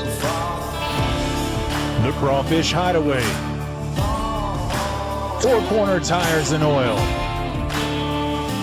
Your Propane, Jerry's Oysters, Porter's Wild Game Processing and Alligator Farm, Title Services Incorporated, Swaukee Insurance Agency, and Wilcox Drugstore in Anahuac.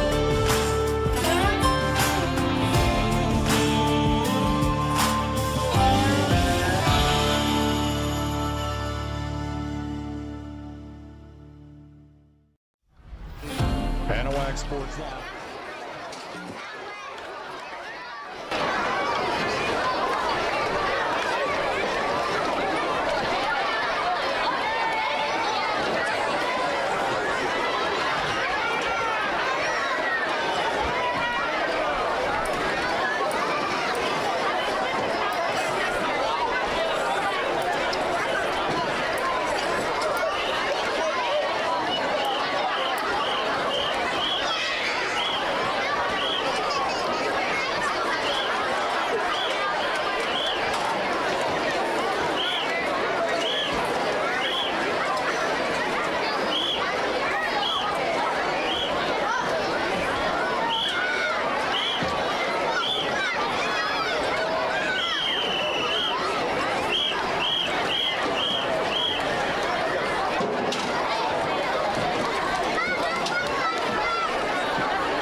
Captain Brianisha Jones.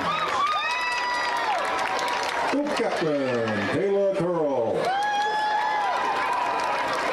Seniors Hannah Anderson. Kayla Cooper.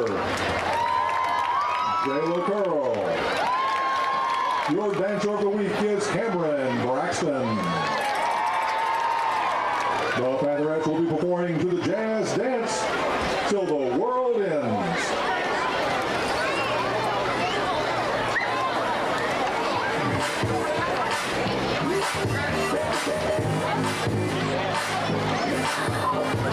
This kitten got your tongue tied and not to see. Spit it out, 'cause I'm dying for company. I notice that you got it, you notice that I want it. Baby, let me blow your mind tonight. I can't take no more. DJ, what you waiting for?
Ladies and gentlemen, please welcome to the field your pride of Anahuac, the Anahuac Marching Band.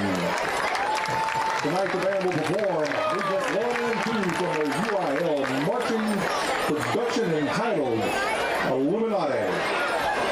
Music selections include Imagine by John Lennon and Mad World by Gary Jules. The band is being led by drum majors Paulina Chavez, Tyler Hart, and Joshua Redmond. Color guard captain is Grayson the Twin. Soloist for the band is Ariane Gonzalez, Talon Kohler, Landon Sheridan, and Pedro Sanchez.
Rangers, are you ready?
Your new Marcher of the Week is Adrian Mahea. Marcher of the Week is Richard Ramirez. Outstanding Middle School Band Student of the Week is Liliana Hill. Outstanding High School Band Student of the Week is Megan Burrs. The Pride of Anahuac is under the direction of Andrew Tyre, Morgan Contreras, and Aaron Porter. Color Guard Director is Courtney Clanton.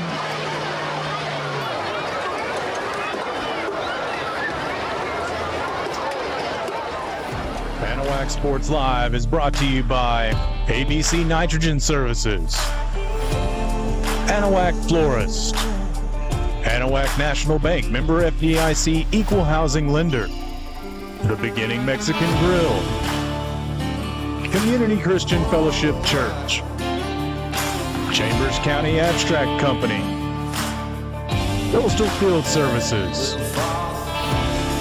The Crawfish Hideaway,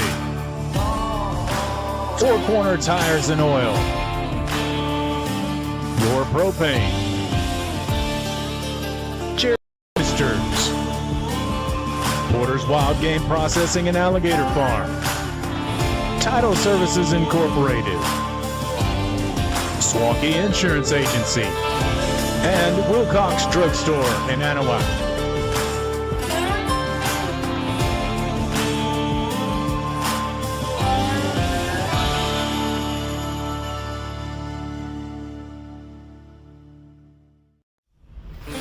Anahuac Sports Live is brought to you by ABC Nitrogen Services, Anahuac Florist, Anahuac National Bank, member FDIC, equal housing lender, The Beginning Mexican Grill, Community Christian Fellowship Church, Chambers County Abstract Company, Coastal Field Services,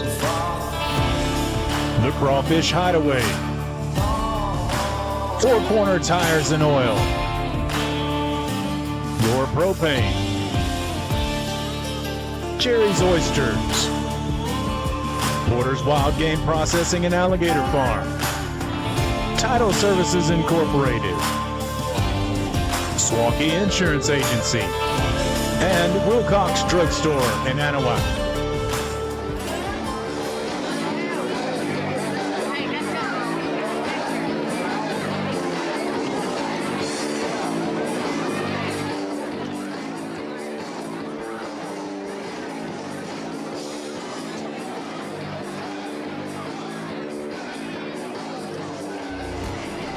2024 Gator season is right around the corner, so book your all-inclusive Gator hunt with only the best. Porter's Wild Game Processing and Alligator Farm takes personal care in your experience, being the only service that offers a hunt of a lifetime with processing, high tanning, taxidermy, and the meat from your harvest all in one package.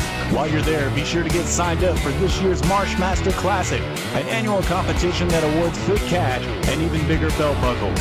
Speaking of big prizes, let's not forget about the Great Texas Alligator Roundup at the one and only Texas Gator Fest, September 13th through the 15th. Porter's has been the exclusive partner of Gator Fest for over 30 years, so why trust anyone else but the professionals? The official start to the season is September 10th, so don't wait. Book your hunt today by calling 409-267-8413, or you can visit them on the web at portersprocessing.com.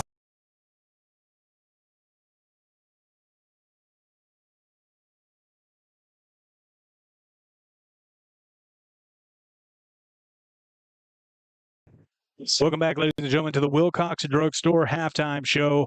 Trent Hart, Alex Outram here at Kyle White Stadium, where the Anahuac Panthers lead the Cypress Christian Warriors 21-3 here at halftime.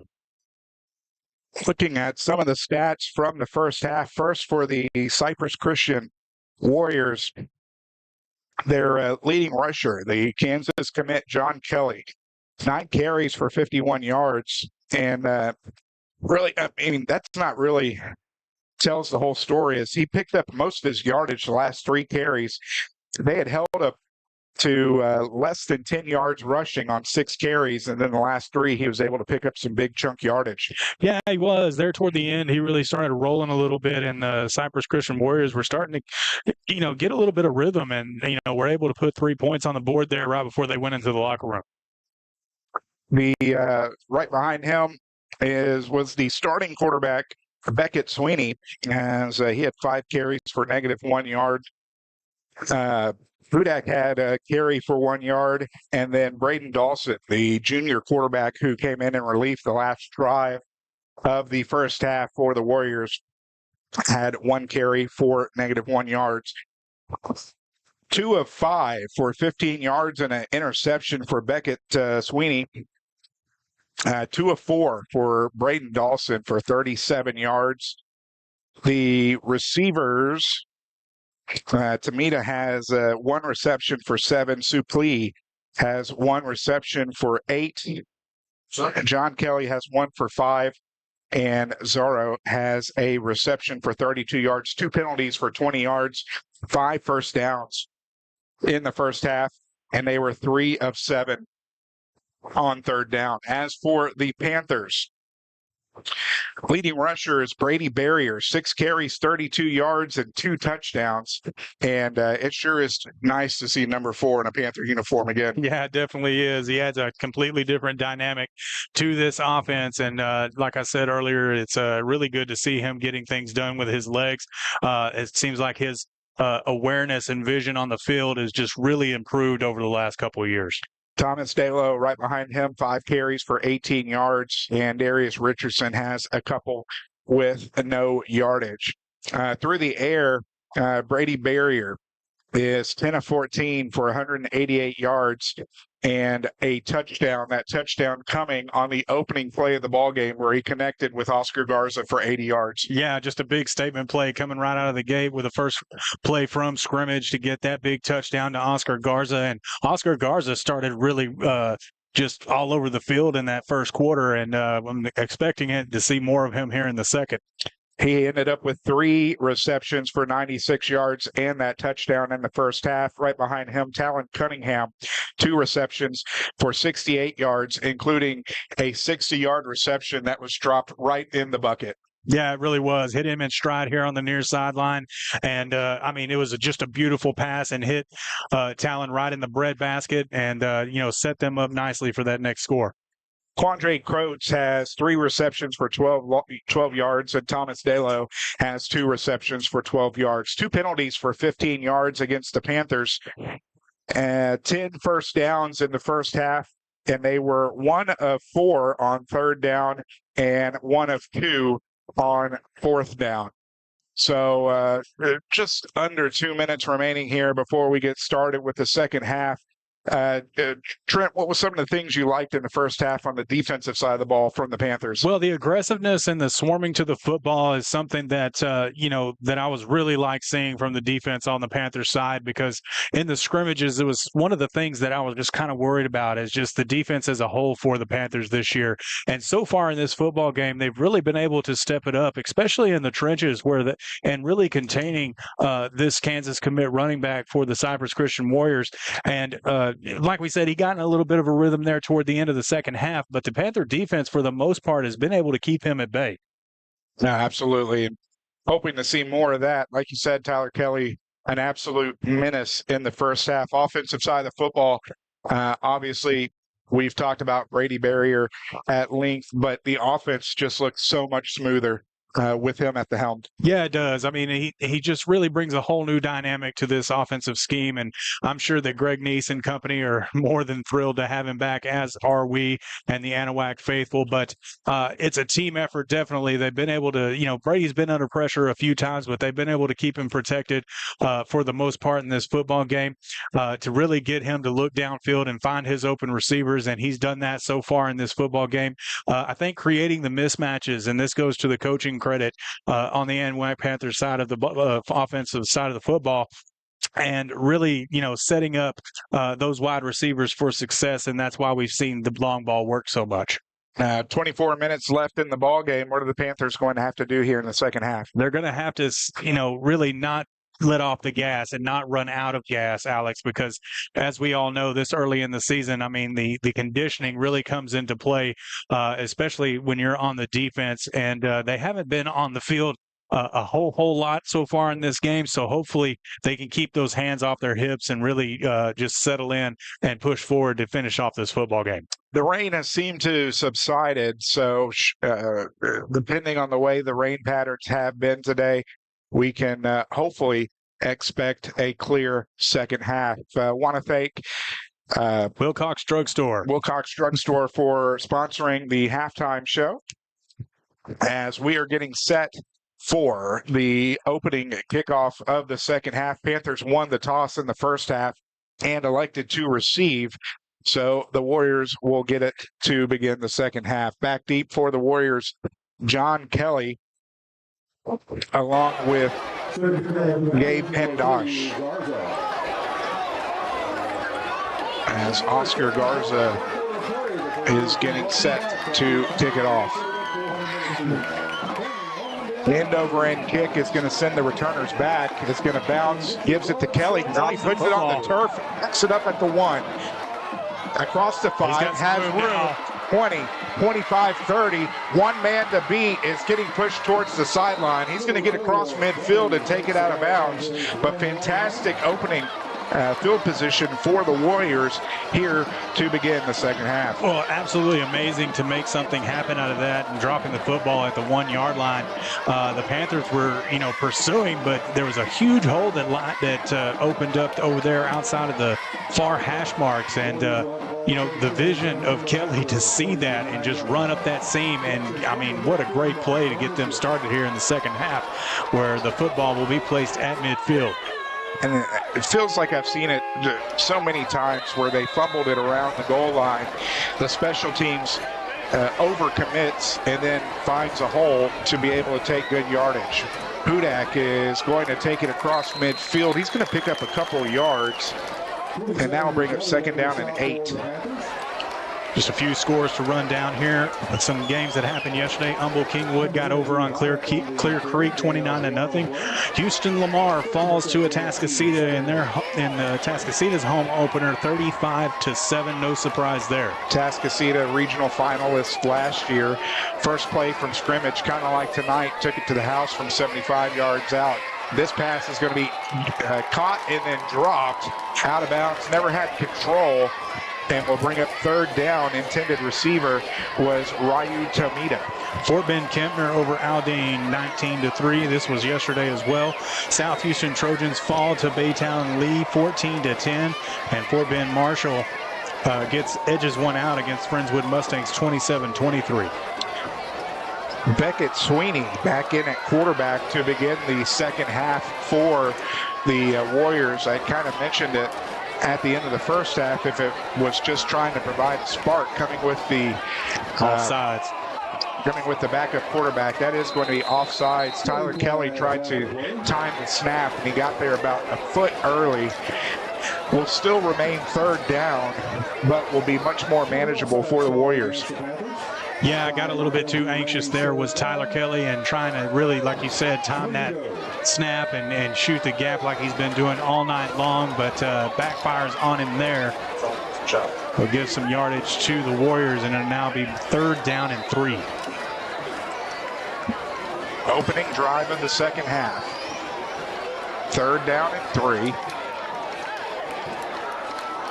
Sweeney out of the gun. Offset to his right by Kelly. Handoff. Kelly is going to be met in the backfield and dropped. He's going to lose 4 yards, and that's going to bring up fourth down. And I said it earlier, I mean, the line really has stepped up on this defense and really got to Kelly there and brought him down for a loss. Fourth down, they're going to have to punt it away. Punting unit appears to be coming onto the field for Cypress Christian. Sweeney handling the punting duties. He's had one very good kick and one not so good kick.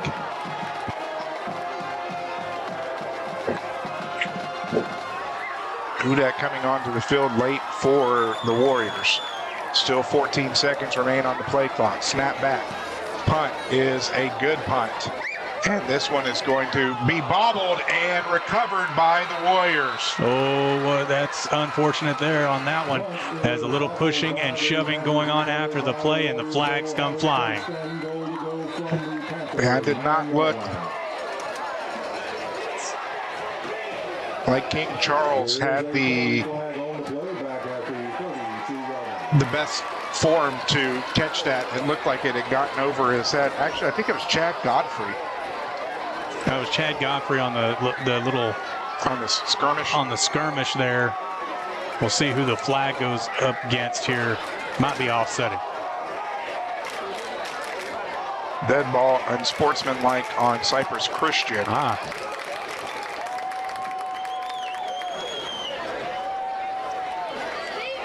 All right, so there's a couple things to sort out. Where was the ball recovered, and then taking the 15 yards from the spot. Will still be first down and 10 for the Warriors. We'll see where they mark it.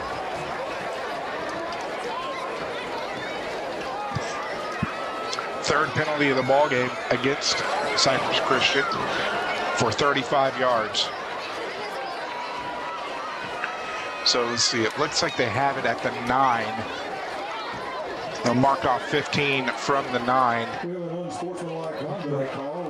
And that'll set it up at the 24-yard line. It's Chris. But nonetheless, a big mistake there by the Panthers punt return unit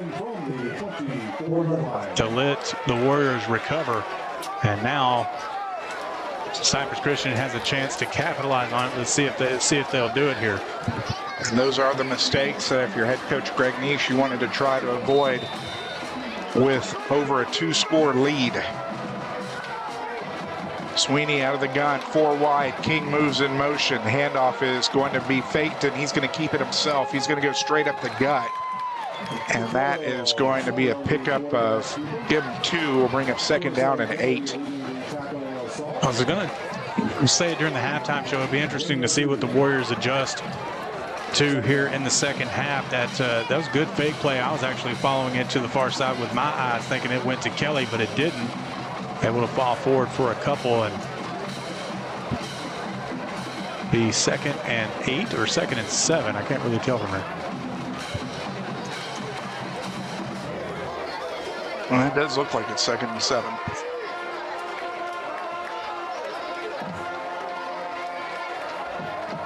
Sets back, looking left, has a man. It's going to be underthrown and incomplete. Will bring up third down and 7. Yeah, big third down here to come up for the Panther defense to try and keep them from getting another first down.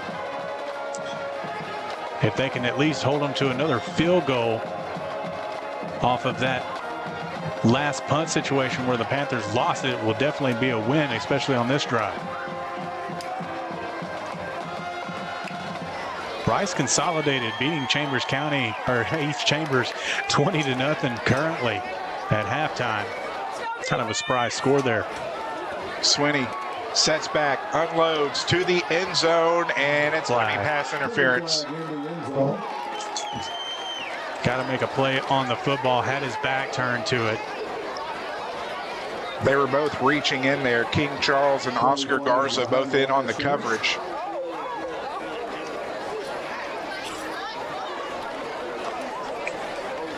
So that will breathe new life once more into the drive for the Warriors. A couple of other scores from yesterday. Aldine Eagles beat Beaumont Westbrook 27-17. The Brenham edges out Huntsville 15-13. Actually, that's at halftime. That's being played tonight. Port Arthur beating Spring Decaney in the second quarter 24-7. You said the Aldine Eagles? Yes. Oh, Eisenhower. Okay. That makes more sense. I was like... Spring Westfield is trailing Sheldon C.E. King 21-14. They're in the last parts of their first half. 25. Clock stopped, 8:58 remaining in the third quarter. Handoff. King gets met in the backfield, breaks the tackle, fighting his way forward, is going to push down to the 6. And that is going to be a pickup of 6. We'll bring up second down at 4.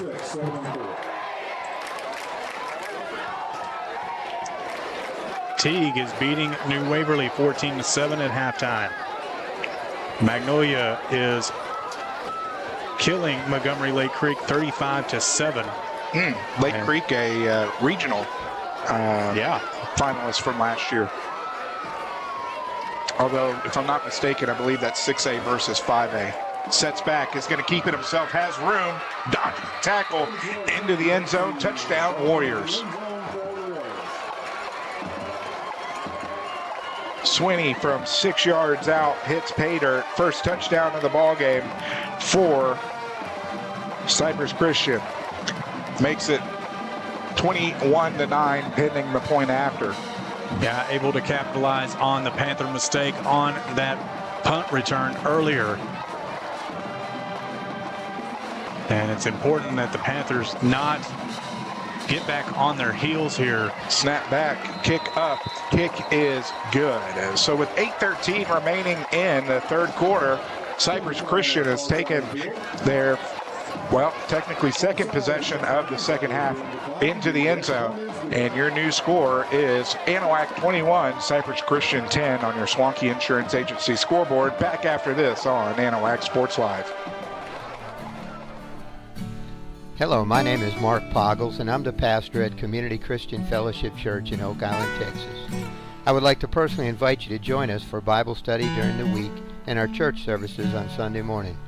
We have a nursery for the little ones, and our church family will greet you with a smile on their face and a loving heart. Come and celebrate with us as we study God's Word and give Him all the praise and thanks He deserves. Hope to see you there. Take care and God bless. Go Panthers!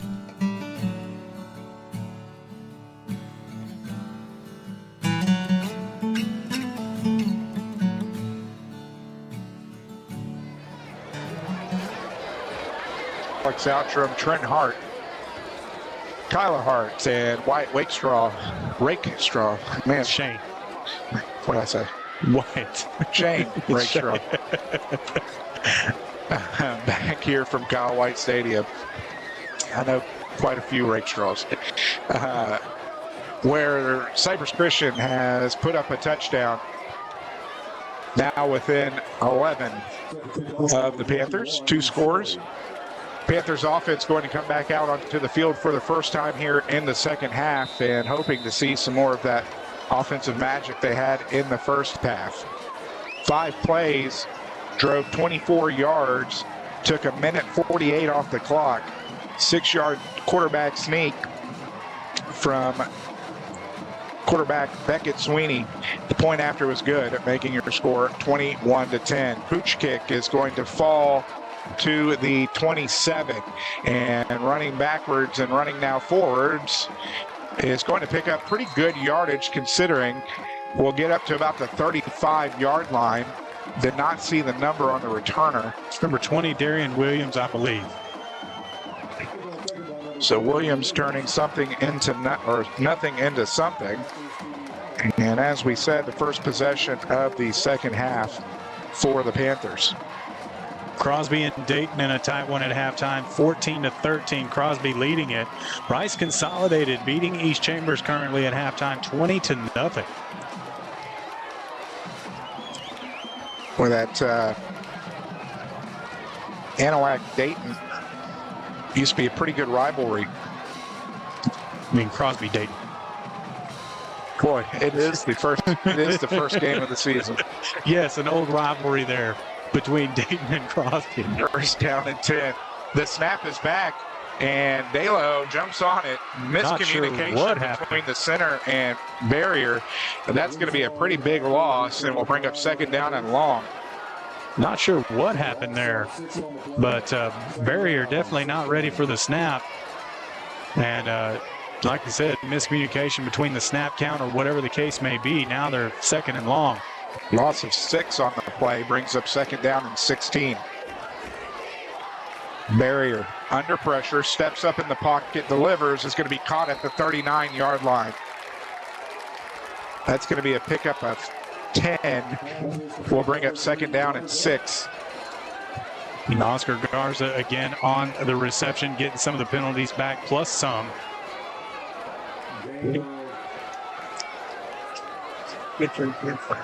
Third down, blitz coming. Barrier delivers, complete for the first down and more. Across midfield's Garza. Garza's going to get to the 45. That's going to be a pickup of 16. Move the chains, first down. Just another stop and comeback play, almost exactly the one that we saw previously to Garza. And they'll come back to the line quickly. Pitch, Dalo is going to get stuffed in the backfield and lose a yard. Second down and 11. Like I said earlier, I think it's important for the Panthers not to let off the gas here. Just keep it going, keep that rhythm going. 214 yards through the air for Barrier. Out of the gut, second down and 11. Sets back, delivers, has Garza at the 4.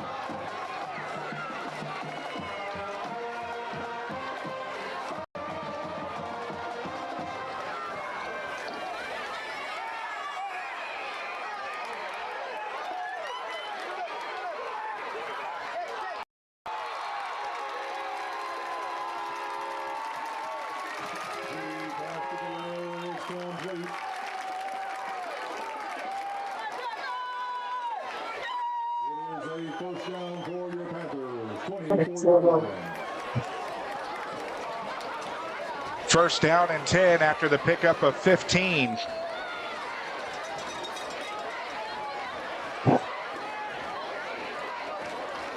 Dalo on the reception, converting third down and 5. Man in motion, that's Dalo. Hits him again, has room, is going to be taken down at the 21. That's going to be a pickup of 3.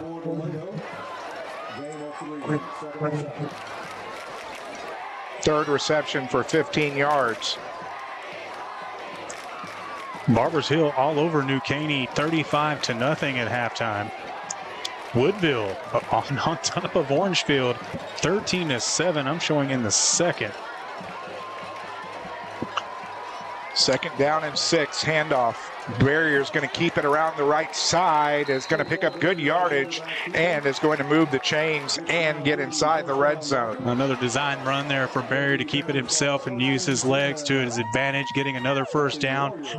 Katy is trailing Dickinson currently 15-14. They're in the third quarter. Uh-oh, upset alert. Yeah. Dickinson has been coming close for what seems like 6 or 7 years. Barrier picks up the low snap, delivers to Cunningham. Cunningham trying to make a move, is going to get spun around, stays on his feet, is going to fall forward to the 10. That's going to be a pickup of 5. We'll bring up second down and 5. Oh, good job there by Cunningham, fighting his way, trying to spin out of it. He was supposed to come inside of that block as they were setting it up there, but plenty of white jerseys there to meet him and made something happen out of it. Second down and 5, 8th play of the drive. Coates moves in motion, trips to the far side, looks right, turns left, De La O on the screen, across the 10, across the 5, falls forward to the 4. That will move the chains on the pickup of 6, first and goal from the 4. And again, getting in that rhythm like I was talking about earlier, very important to keep it that way. That bubble screen didn't quite open up like I think that they thought it would. Might see Barrier keep it here himself. He fakes the toss, takes it up the gut into the end zone. Touchdown, Panthers. Yeah, that was something that I noticed on his stats last year from Barrier when he was at Rusk. There was a lot of rushing touchdowns. So I'm assuming that that's what they're trying to duplicate here this year, and they're doing it to great success so far.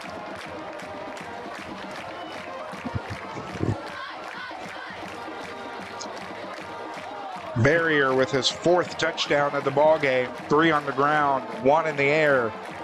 Garza on to tack on the point after.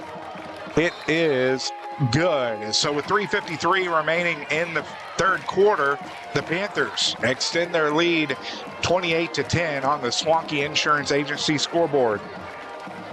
And just run down a few more of these scores from around the area.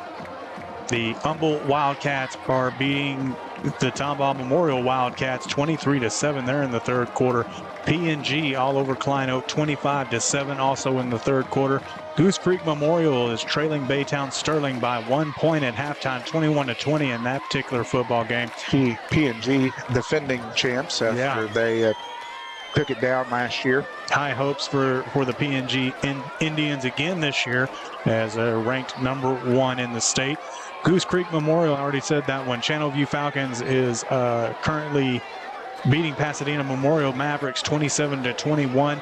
West Orange Stark all over Newton 21-8 at halftime. That is kind of a surprise for me to be reading that particular number, as the Newton Eagles ranked number 3 in Class 3A Division II. West Orange Stark over there, of course, in the 4A Division II District of Horror. that Liberty and well, it's actually 4A Division 1. Yeah.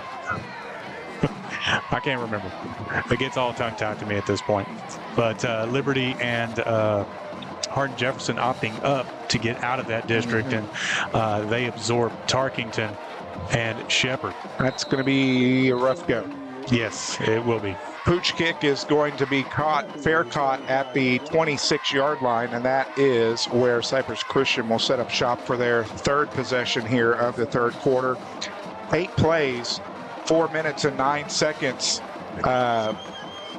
eaten off the clock. There was a flag down. We're trying to see what the call on the field was. He's conferring with the head coach of Cypress Christian, Drew Sells. Barrier had a 4-yard rushing touchdown straight up the gut. Garza's extra point was good at making your score 28-10. Anahuac leading Cypress Christian on your Swanky Insurance Agency scoreboard. North Shore all over South Oak Cliff 35-0. Yoakum is currently beating Port Lavaca 21-20 at halftime. Humble Summer Creek is all over Alvin Shadow Creek 21-0. It was a battle between Atascocita and Shadow Creek to become Atascocita and Summer Creek to become the regional finalist.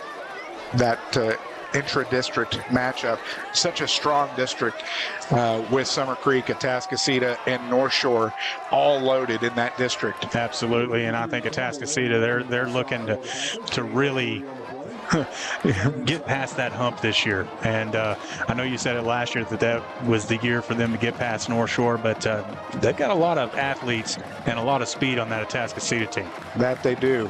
2nd down and 8. Quarterback once more.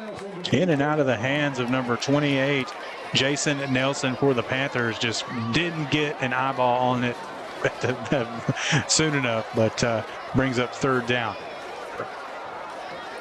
As Braden Dawson back in at quarterback for the Warriors. 3rd down and 7. The Columbus Cardinals all over Cuero, 44-17 in the 3rd quarter. That thing was marked final at halftime. I think somebody was playing a little bit of a trick on us there, but man, Columbus is legit. Hudak getting the end around across the 30-35 is going to get caught from behind. And they're going to say he was down before he fumbled. Nonetheless, it's only going to be a pickup of 5, and it will bring up 4th down. And that will bring on the punting unit for Cypress Christian. Columbus, a team that we're familiar with. We've had the pleasure of being able to call some of their games. Well, a team that I've mentioned quite a bit over the last couple of years. I think it's do or die for Columbus this year in a tough region over here with the Panthers, and I wouldn't doubt if we didn't see them again if the things go right for the Anahuac Panthers. Sweeney in to handle the punting duties as he gets this one off. Good punt, fair catch called at the 25, and that is where Charles takes it. And the Cardinals, they got at least 3 commits that I know of on their team. Their quarterback being one of them, a very talented young man. And also Jason Rigdon also going over there from 6-man coming over. He's been in the 6-man state final game in the last 3 years and won it. And Columbus picks up his dad as a coach, and Rigdon is now, I think, moved to the outside. I'll be interested to watch that game after we're done. 1st down and 10 for the Panthers as they set up here with 2:21 remaining in the 3rd quarter from their own 25. Barrier out of the gun. Handoff is going to get tripped up as Richardson had a second of daylight. Still going to pick up 3. Will bring up 2nd down and 7. Evadale is currently leading Huntington 17-0. Hardin Jefferson is leading Beaumont Kelly 7-0. Handoff straight up Broadway, fighting his way forward. Picks up 6, will bring up 3rd down and 1. 4 carries, 9 yards for Richardson. Another game that we're watching over there in 9-3A, the opposing district to ours. Diboll is facing Madisonville at halftime over there. Madisonville leading at 21-14. Handoff straight up the gut is going to pick up a couple yards to move the chains. 16th first down of the ball game for the Panthers. And speaking of dominant 3A teams, the Franklin Lions 26-16 currently over China Spring. That's a good game. Yeah, absolutely good game. Are the Fighting Craig Irwins playing tonight? They are. They're playing Liberty, and I'm probably... It says halftime, Liberty leading at 6-0 on the bottom of the screen down there. Barrier. Blitz is coming around the right side, delivers a beautiful pushed on off. Talon Cunningham. Cunningham is going to be tackled down at the 1, but there's a good chance it's coming back. Yeah, I'm not too positive that Talon didn't push off on that particular play. We'll see what the call is. The ball's being placed at the 1 right now from the ref that actually threw the flag. Yep, that is. They're saying defensive holding. I don't know if I got the replay off quick enough. No, I did not. 64 yards on the pass and catch. First and goal. What a great play there, hitting Talon Cunningham again for a huge play. And they had too many men on the field. The tush push is not going to count, and that's going to cost the Panthers 5 yards. Illegal substitution, the call. Yeah, a little bit of confusion down there. Had Cunningham lined out to the near side over here and had to come out really quick. So that'll push him back, and probably a change in play coming. Man, this third quarter has went by in a lightning fast hurry. Barrier over 300 yards passing. It took me a second with my humble math. On 22 attempts. Barrier's going to keep it around the right side and take it to the end zone. Touchdown, Panthers, from 6 yards out. Again, Barrier getting it done with his legs. This time to the outside and getting into the end zone for another 6 points. And the Panthers will line up to kick the PAT. Henderson Shiro edging Crawford 13-12. Vider is trailing Silsby 21-7. Snap back, kick is up, and the kick is good. So with 32 seconds remaining in the third quarter, the Panthers have put up back-to-back touchdowns and extend their lead 35-10. Back after this on Anahuac Sports Live. Building a new home? Does your driveway need a long overdue facelift? Or are you just looking to finally get that lot cleared to build something great? Look no further. Trust the locally owned and operated professionals at Title Services Incorporated. No need to hire multiple contractors. Title Services does all phases of residential and commercial land clearing, house pads, ponds, dirt and rock delivery, and demolition. Call for a free estimate today at 409-267-1057 or visit them on Facebook at Title Services, Inc. And again, want to remind everybody, if you would like to donate to the channel to get a special shout out live here on the air, you can do so with Venmo, CashApp, or PayPal. You can scan any of those QR codes on your screen, or you can just go to Venmo at AnahuacSportsLive, CashApp, $AnahuacSportsLive. Any donation at all is very much appreciated. Like I said earlier, we very much would like to keep this free to all of our fans out there in on the interwebs, watching on YouTube at home, wherever you might be. We very much appreciate it. So to those who are listening who do not understand what the tush push is, Channelview's own Jalen Hurts and the Philadelphia Eagles have been using it to their advantage the last couple of years, where they get the running backs behind the quarterback to push them into the end zone from somewhere close to the goal line. Fakes the end around, caught around the 30, and it's going to be taken down at the 32. As that is where Cypress Christian will set up shop here for their next possession.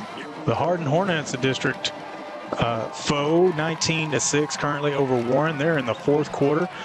A close one over here, Kirbyville and Shepherd. Shepherd currently leading at 14-12. Corrigan Camden is trailing the Tarkington Longhorns 21-14.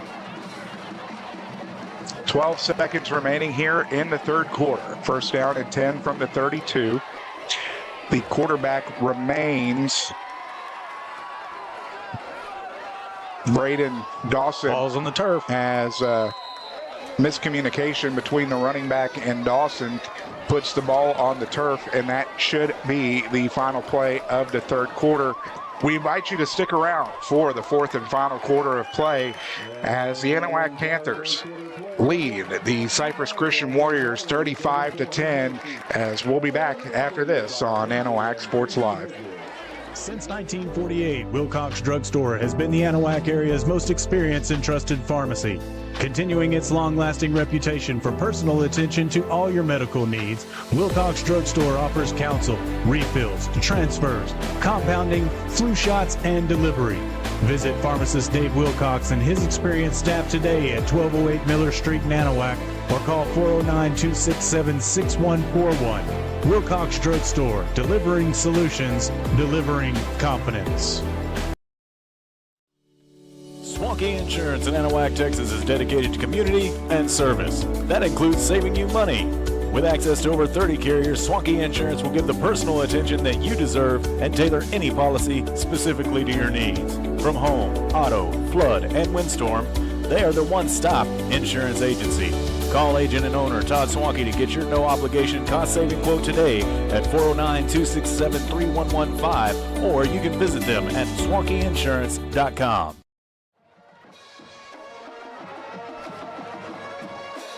Alex out from Trent Hart, Kyla Hart, and Shane Rakestraw back here from Kyle White Stadium, where we are set to begin the fourth quarter. Second down and 14 after the loss of 4. Sets back under immense pressure, running for his life, and is going to get it away. It is actually going to be out of bounds. They're saying he had a foot on the line. Incomplete. Will bring up third down and 14. Want to thank Avery, Kate, and Courtney for tuning in to tonight's broadcast. Definitely. Always good to have the family watching. Getting close to their bedtime. Want to thank our third quarter sponsor, the Beginning Mexican Grill here in Anahuac, 508 Ross Sterling, 409-267-6198. If you're looking for a good meal, head on over to the Beginning.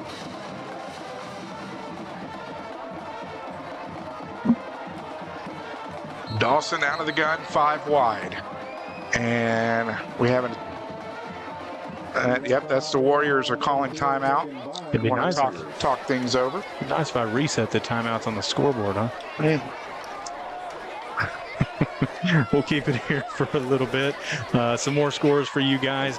Crockett is beating Caldwell 28-15. Splendora all over Cleveland 43-10. Elkhart is trailing Lovelady 22-16. Lovelady again looking to get over that Mart hump that they keep on running into in the playoffs. Trinity is beating Holday Zeta 21-0. Bridge City all over Buna 38-0. Buna is another team that's in our district, as everybody knows. Kuntz Lions 30-12 over Hip Hill currently at halftime. The Hampshire Finette Longhorns and LCM knotted up at Goose Eggs in the third quarter. Kind of a surprising deal there, as Hampshire Finette again has high hopes for the season. The Jasper Bulldogs are getting annihilated by Tyler Chapel Hill 42-14. And it looks like my prediction on that score is going to come true. I had it 52-28 was my final over there for the game of the week on the Pick'ems. Under pressure and trying to get the screen going, did not have enough time, as Hudak did not have, was not anticipating the pass, falls to the turf, and it becomes fourth down. And if it's just week one, you can still get in on the pick'ems on the overalls. There are people that forget sometimes, and you're listening to one right now that forgets about it. Yes, that's me. And that's I'm the problem. You didn't pick either for this week, I don't think, did you? I did not. But sponsored by Randy's Rubs and Porter's Processing, of course, the 5-9-in Sports Show. You can catch that on Mondays. We had some technical difficulties this last week. Snap back.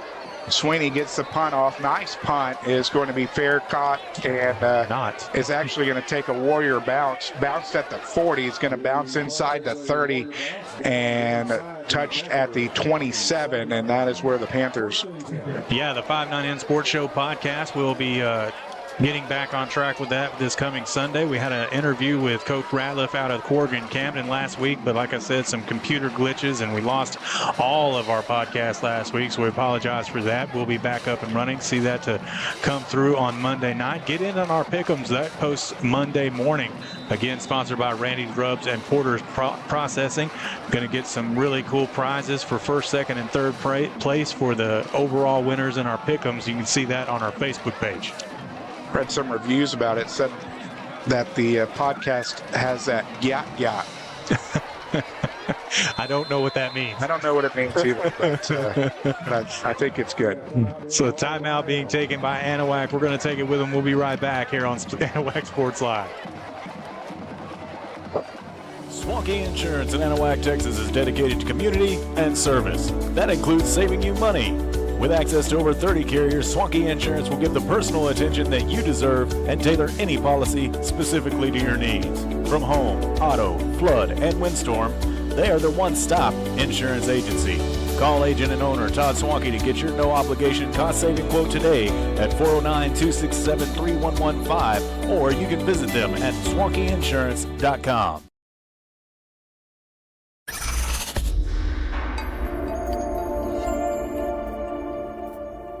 Well, you'd had to do it yesterday. Because the Atascocita game was last night. Welcome back, ladies and gentlemen, to Anahuac Sports Live here at Kyle White Field, where it's first down and 10 for the Anahuac Panthers, leading at 35-10. Barrier still under center, two backs, pitch left. Richardson has room, 30, makes a move, is going to get tackled at the 40, but not before he picks up the first down. 13 yards on the carry for Richardson as he finally hit the hole with some daylight. Yeah, Richardson's one of those players that we watched last year, and we both said that he has the potential to become a really good running back here for the Panthers. Has had some trouble, holding on to the football in the past. I think they've really worked on that in the offseason, but really trying to get him on track to be more of an every down type back. First down and 10 from the 40. Anahuac trying to burn clock. Two backs in the backfield. And it's going to be met at the line of scrimmage. They're actually going to give him forward progress to the 41. I did not see the number. Who got the carry on that one? I don't know if it was 20 or 23. I think it was 23. So a gain of 1, second down and 9. Lumberton is getting hammered by Nederland 34-0. And the Mark Panthers are losing to Whitney 29-8. Really? Yes, that was a big score. Second down and 9, sends a man in motion. Fakes the pitch to Garza. Barrier's going to look to keep it himself, and it's going to intercept it. Cross the 40, cross the 50, and back into Panther territory as Barrier tried to make something. Yeah, stepped up in the pocket and really kind of forced that football. Probably should have took it and run there, but nevertheless, his first interception on the year for Barrier. And Cypress Christian will have really good field position here with 9:55 to go in the ball game. Tried to skibbity the pass, but just couldn't get it there. So first down and 10 for the Warriors with 9:55 remaining.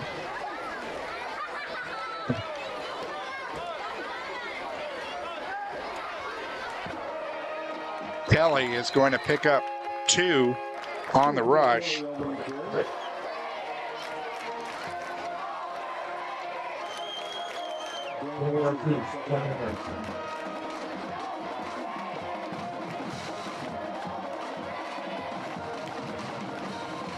"61 yards on 12 carries for the Kansas commit."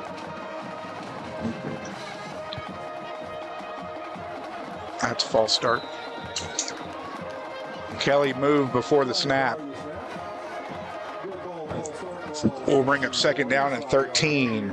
Went back to the tush push. I got a text that the push didn't work, so they went back to the fun run for the score. Felt like I needed to explain to Tush Push. I also got some text messages. So second down and what? What does have 14, 13.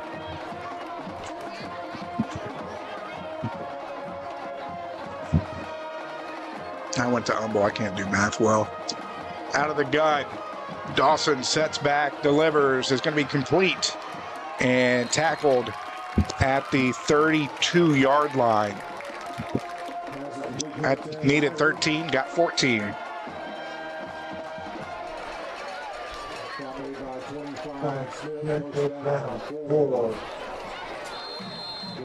Reception hauled in by William Eiler, as we're going to have a timeout on the field. His first reception of the ball game, 8th first down for the Warriors.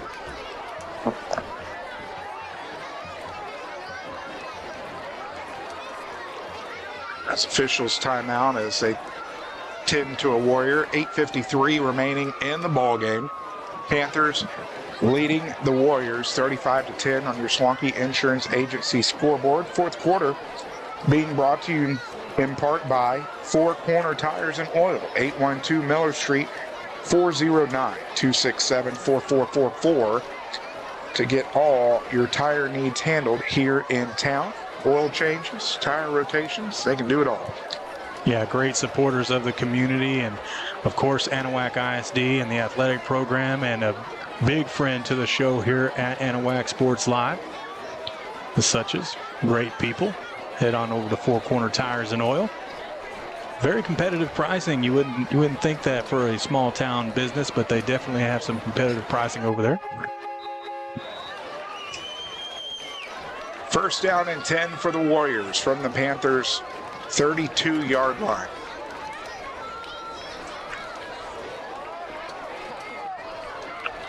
Dawson sets back, rolls right, under pressure, is going to unload and complete.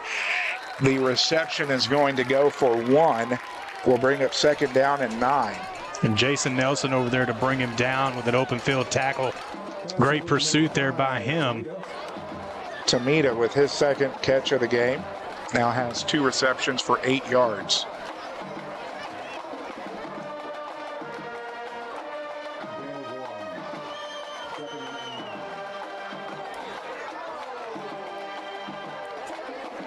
Panthers set to travel to Woodville next week. Thank goodness we don't have to go there 2 weeks in a row. That is very true. All sorts of pressure. And this is in and out of the hands of the receiver, John Kelly from Dawson. And that'll bring up third down and 9.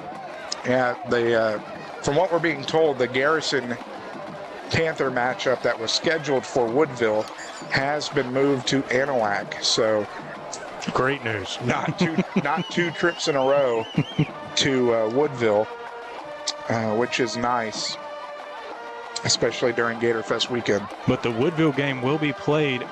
Is it on Thursday? One of them is on Thursday. Have to go back and look. Third down and 9, rolling right. Please let me know. Dawson delivers and is going to be caught. Wow. To the 19-yard line. His back was to me. I wasn't sure if he came up with that pass or not. Pick up a 13, moves the chains.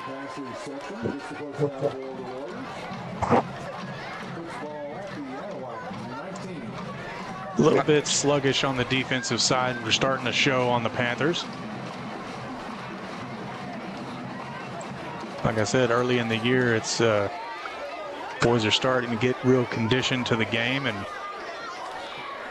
in the later part of these games, it's hard to stay. Dawson fakes the handoff, is going to pick up 3 on the carry. Will bring up second down and 7.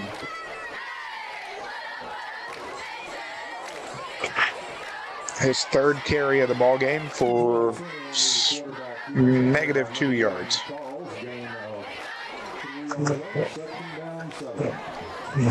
E.T. Turan says keep it PG. We have been keeping it PG. E.T.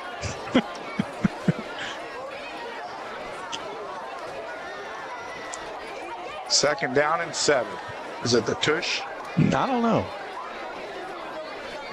Need to get Turan Lawn Care back on here, I think. Sets back, is going to go through the fingertips of his intended receiver. They had two right there. I don't think that's exactly the route that he was wanting to go. It looks like he had a conversation with his receiver afterwards. Nonetheless, that brings up third down.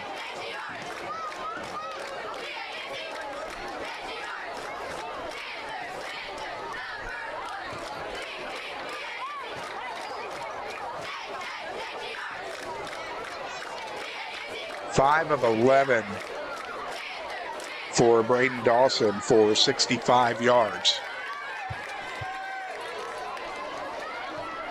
Third down and 7. Dawson's going to keep it himself, has room, is going to get wrapped up before the first down. He's still going to pick up, looks like a 4. We'll bring up fourth down and 2. I want to shout out to Monica Nelson on her birthday this past Thursday. Happy birthday, Monica, from Jay and the boys.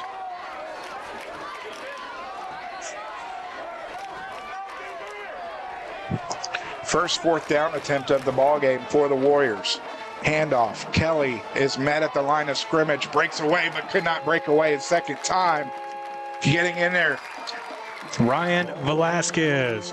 I can't even spit it out. Ryan Velasquez on the tackle for the Panthers as he's all kinds of pumped up. Turnover on downs, and the Anahuac Panthers look to keep it on the ground and run the rest of this clock out and come out with a huge opening win for the start of the 2024 Texas high school football season.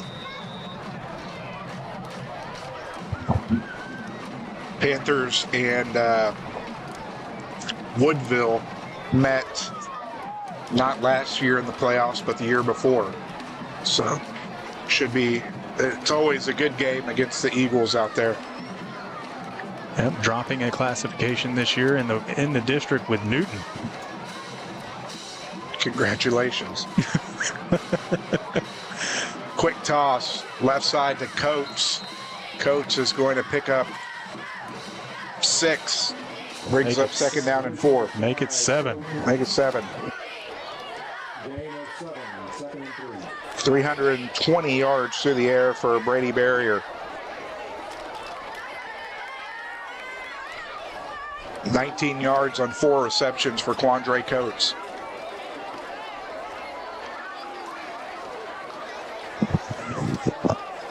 Handoff, Richardson going straight up Broadway. He's going to be met at the line of scrimmage, and that's as far as he's going to get. Third down and 3.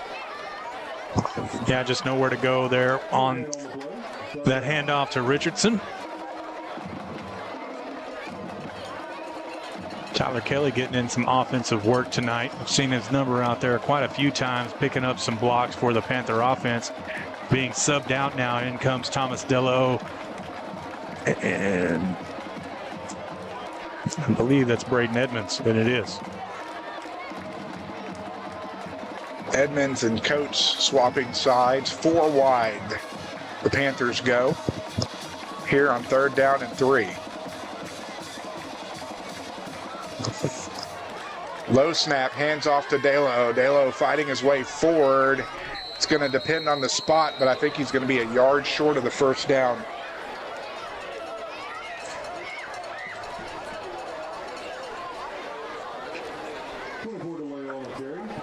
Fourth down and 1. Again, ladies and gentlemen, plenty of time if you've got a business you want to get advertised here on ASL. We can customize any logos or any kind of infographics you want, or commercials, whatever the case may be. 3 different tiers to choose from to fit whatever budget you may have. Give me a call, 409-527-2949, if you'd like to advertise with Anahuac Sports Live this football season. And a lot of expectations surrounding this season for the Anahuac Panthers, and a lot of hype. So you don't want to miss out on what's to come. And I think tonight is a prime example of that, the way that the Panthers have come out swinging.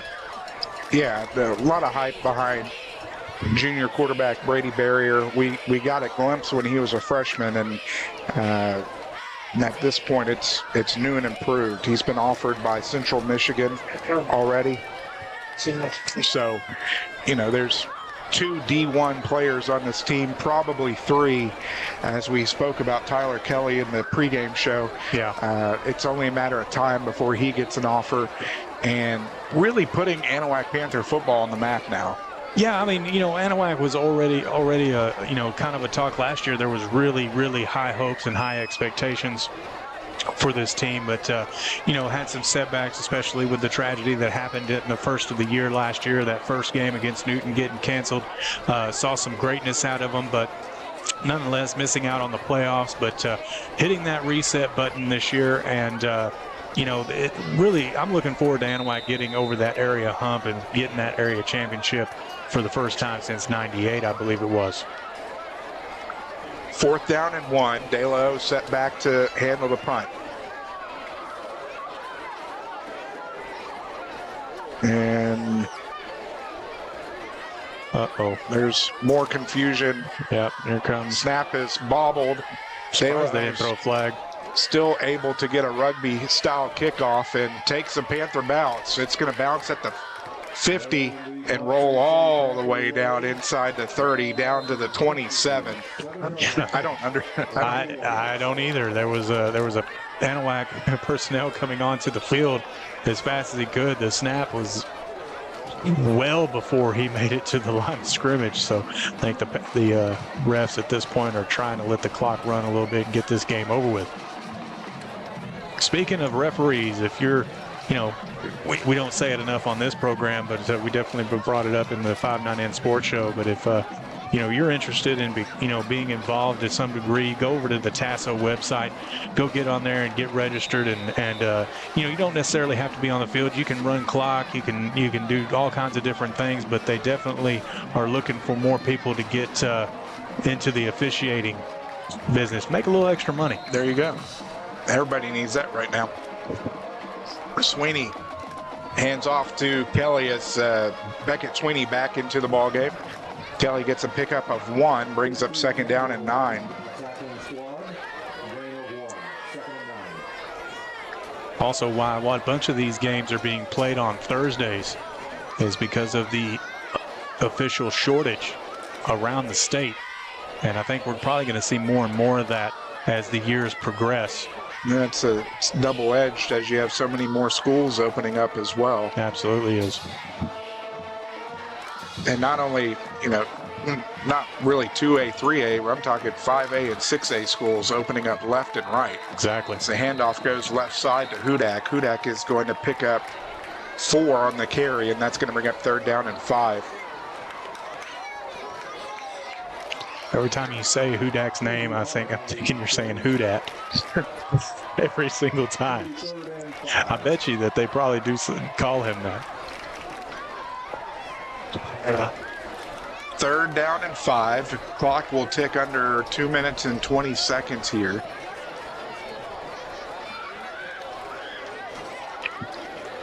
Have not gotten an update on the Woodville game, but they were leading Orangefield.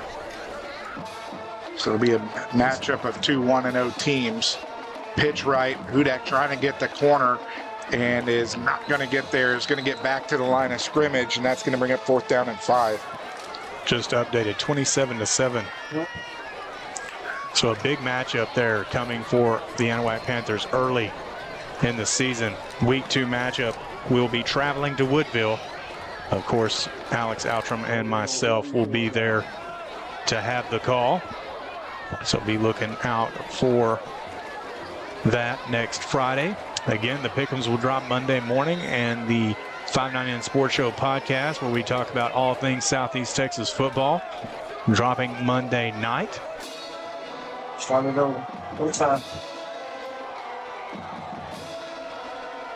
Boy, I really thought that Columbus-Cuero game was going to be a lot closer, but that is,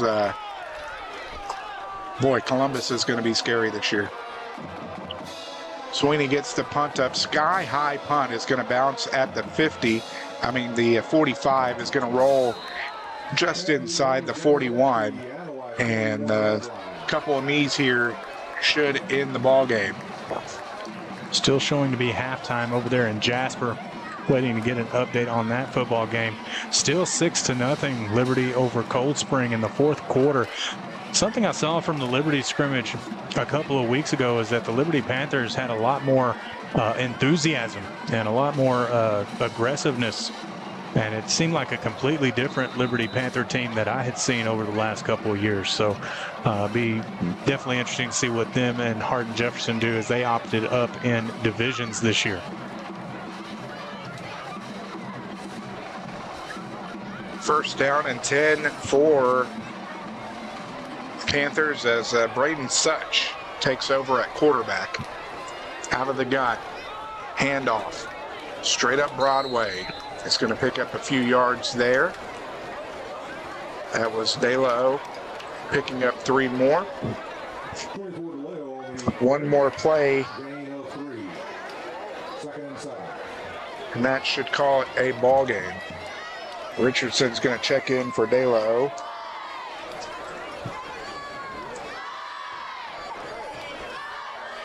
$16 yards on 9 carries for Thomas De La O tonight. Stay tuned for the Title Services Incorporated postgame show. Richardson finds the corner, 45-40, 35-30, cuts back. Going to be taken down at the 21-yard line. 35 yards on the pickup, and that should be the last play of the ball game. Definitely will be, and the Anahuac Panthers with a great showing here tonight for their home opener and the start of the 2024 Texas high school football season, where the final is the Anahuac Panthers 35 and the Cypress Christian Warriors 10. Yeah, I got my scoreboard all jacked up. 30. And I'm giving the wrong. Let's just say that we're done with the first game and we got the rust knocked off. Join us in Woodville next week. But before you do that, come back for the Title Services post-game show. We'll be back here shortly on Anahuac Sports Live. Anahuac Sports Live is brought to you by ABC Nitrogen Services, Anahuac Florist, Anahuac National Bank, member FDIC, equal housing lender, The Beginning Mexican Grill, Community Christian Fellowship Church, Chambers County Abstract Company, Coastal Field Services, The Crawfish Hideaway, Four Corner Tires and Oil, Your Propane, Jerry's Oysters, Porter's Wild Game Processing and Alligator Farm, Title Services Incorporated, Swankey Insurance Agency, and Wilcox Drugstore in Anahuac.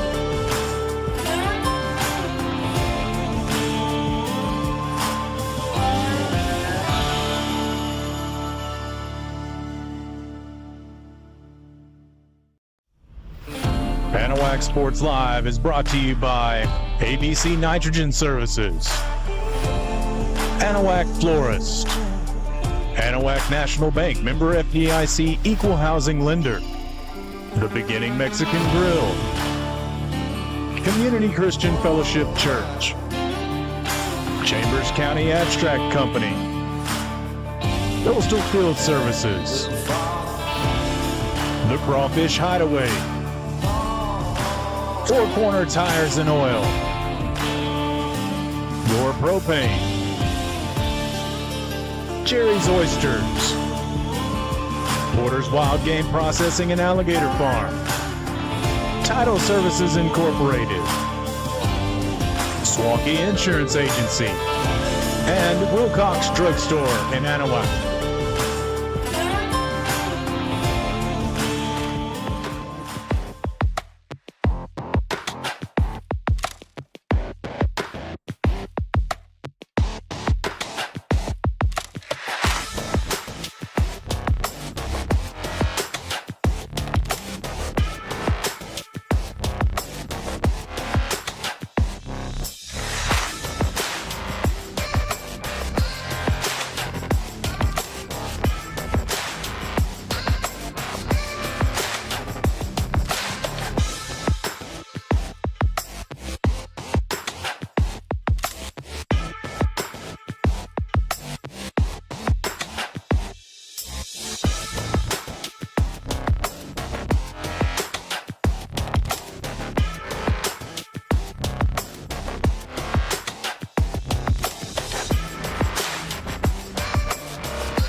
Alex Outram, Trent Hart, Tyler Hart, and Shane Rakestraw back here from Kyle Whitefield, where we have gone final. The Panthers knock off Cypress Christian 35-10 to win their first game of the year. Welcome into the Title Services Incorporated post-game show. And Trent, from the opening play, Anahuac was really in charge of the game. They really were. I mean, they took control early, and some things that the things that I was worried about coming into this football game after watching the scrimmages, and again, if you watching scrimmages, you can't really get a feel on what a team is. But I was worried about the trenches. I was worried about the beef up front on both sides of the football, and they really came tonight and controlled the line of scrimmage really, really well. And that put that worry not quite at bay, because we're going to see, I think, a much better Woodville team next week. It's going to be an even better test for the Panthers. So we'll see how things progress and how this team continues to get better. And that's the key, right? Every single week is to try to get better at what you're doing on the football field. And I think with this Anahuac football team, they're going to get better as the season progresses, and they're going to have to if they're wanting to compete in the region that we're in. Taking a look at the stats from this evening, Cypress Christian first. John Kelly, the leading rusher for the Warriors, 13 carries, 62 yards. And the Kansas commit, head coach Greg Neese talked about it in the pregame show.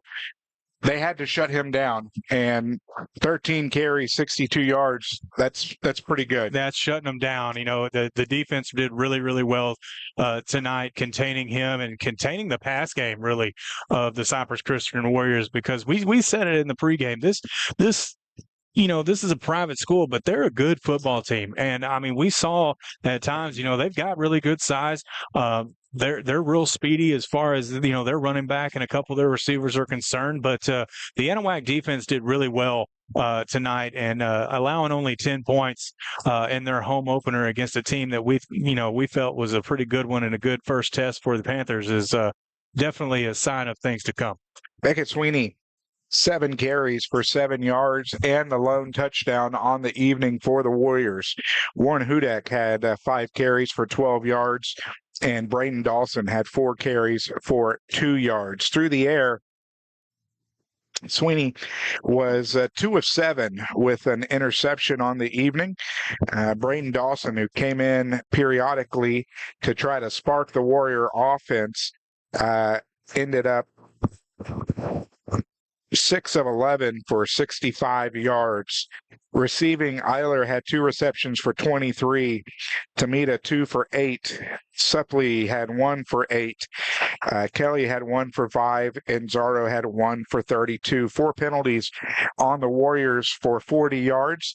And by our count, 9 first downs. They converted 3 of 13 on third down and was 0 for 1 on fourth down. As for the Panthers, leading rusher in tonight's ball game turned out to be Richardson, as he rushed for 60 yards on 9 carries. But Brady Barrier was the story. 5 total touchdowns accounted for by Barrier, as he had 9 carries for 49 yards and 4 rushing touchdowns. Welcome back, Brady Barrier. Ain't no doubt about it. I mean, like I said, adds a completely new or a whole new dynamic to this Panther offense, and really giving the Panthers much more options, right? I mean, when Logan Trotter gets back here soon, and we wish him the best of recovery, but when he gets back, and having Talon Cunningham on one side of the field and having Logan Trotter on the other side, along with Quandre Coates coming off the tight end, it's going to be that even much more as far as the weapons are concerned for this offense. And Brady Barrier has improved so much from the time that we've seen him as a freshman, and you saw it tonight. It was really, the story was his legs and his awareness to get out of situations when he's under pressure, get out of that pocket, and when they get in goal line situations, we've really seen him shine when he got those 4 touchdowns for, and almost ended up being the leading rusher on the night. But just seeing him get it done with his arm as well, and the touch that he has on the football to get it into the breadbasket of his intended receivers is just amazing to watch. If you ask Greg Neese if he'll take 20 of 24 with 330 through the air, you think he'd sign up for that every week? Oh, there ain't no doubt about it. Brady Barrier has 5,000 or over 5,000 yards to his credit for his freshman and sophomore year. I think he's well on track to, by the time he graduates as a senior, he's going to be probably somewhere in the 12,000 range. How about Oscar Garza stepping up? Yeah. Not only did he take the first play of the game to the house, he was the leading receiver for the Panthers tonight. 6 receptions, 128 yards, and a touchdown. Well, we heard Greg Neese talk about it in the pregame show that Oscar Garza was going to be playing both sides of the football and never really come off the field, and he really didn't. But on the offensive side, just really making a statement earlier, catching that big pass for a touchdown on the first play from scrimmage for the Panthers, and then making a huge play on defense on the following possession. Really stepping up, the junior is this year, and handling the kicking duties as well. So I expect fully that we'll be talking about Oscar Garza. And I forget about it. It's Oscar the Magic Man Garza. There you go. He also had the interception against Sweeney. So yeah, getting it done on both sides of the football. Talon Cunningham had 4 receptions for 137 yards, 1 yard shy of a touchdown there. Quandre Coates, 4 receptions for 19 yards. Thomas Delo, 4 receptions for 21. 3 penalties for 30 yards against the Panthers. 19 first downs as we have it in the ball game, and also have down 2 for 7 on third down, 1 for 2 on fourth down. So that pretty much finishes things up for tonight. Again, looking forward to next week as the Panthers will travel to Woodville and take on the Eagles, which should be a very good, entertaining football game. Once more, Trent and I will be there. Trent, final thoughts on tonight's ball game? Well, I think it's just a good overall effort by the Panthers tonight, and like on both sides of the football. And I wasn't really expecting it to be this lopsided. I expected it to be at least within a touchdown, or maybe a touchdown plus a field goal, somewhere in that range. But a good opening football game for the Panthers as a whole. 35-10 was the final, and I think this is a good peek into what they are going to do this season. But the ultimate litmus test for them is next week against Woodville. You can't count out Garrison the following week either, because that's a really good football team as well. But Woodville getting it over on Orangefield, and then East Chambers losing tonight as well. That's something to be said anyway for this district. The Panthers are, really, the big goal is to win this district outright. It's been a long time since the Anahuac Panthers had sole possession of the district title because of the thorn in their side, the East Chambers Buccaneers. But that wasn't necessarily the case last year as Kirbyville took it. But the Panthers are definitely looking for that goal, but they're also looking to make a deep run. And like I said earlier, they're trying to get better week to week, and this was definitely a good start to that. Like you said, a good start. The Panthers start 1-0 as we are going to wrap things up here. Alex Outram speaking on behalf of my broadcast partner, Trent Hart, reminding you of your final score. The Panthers defeat the Warriors 35-10. Have a good week, and so long, everybody.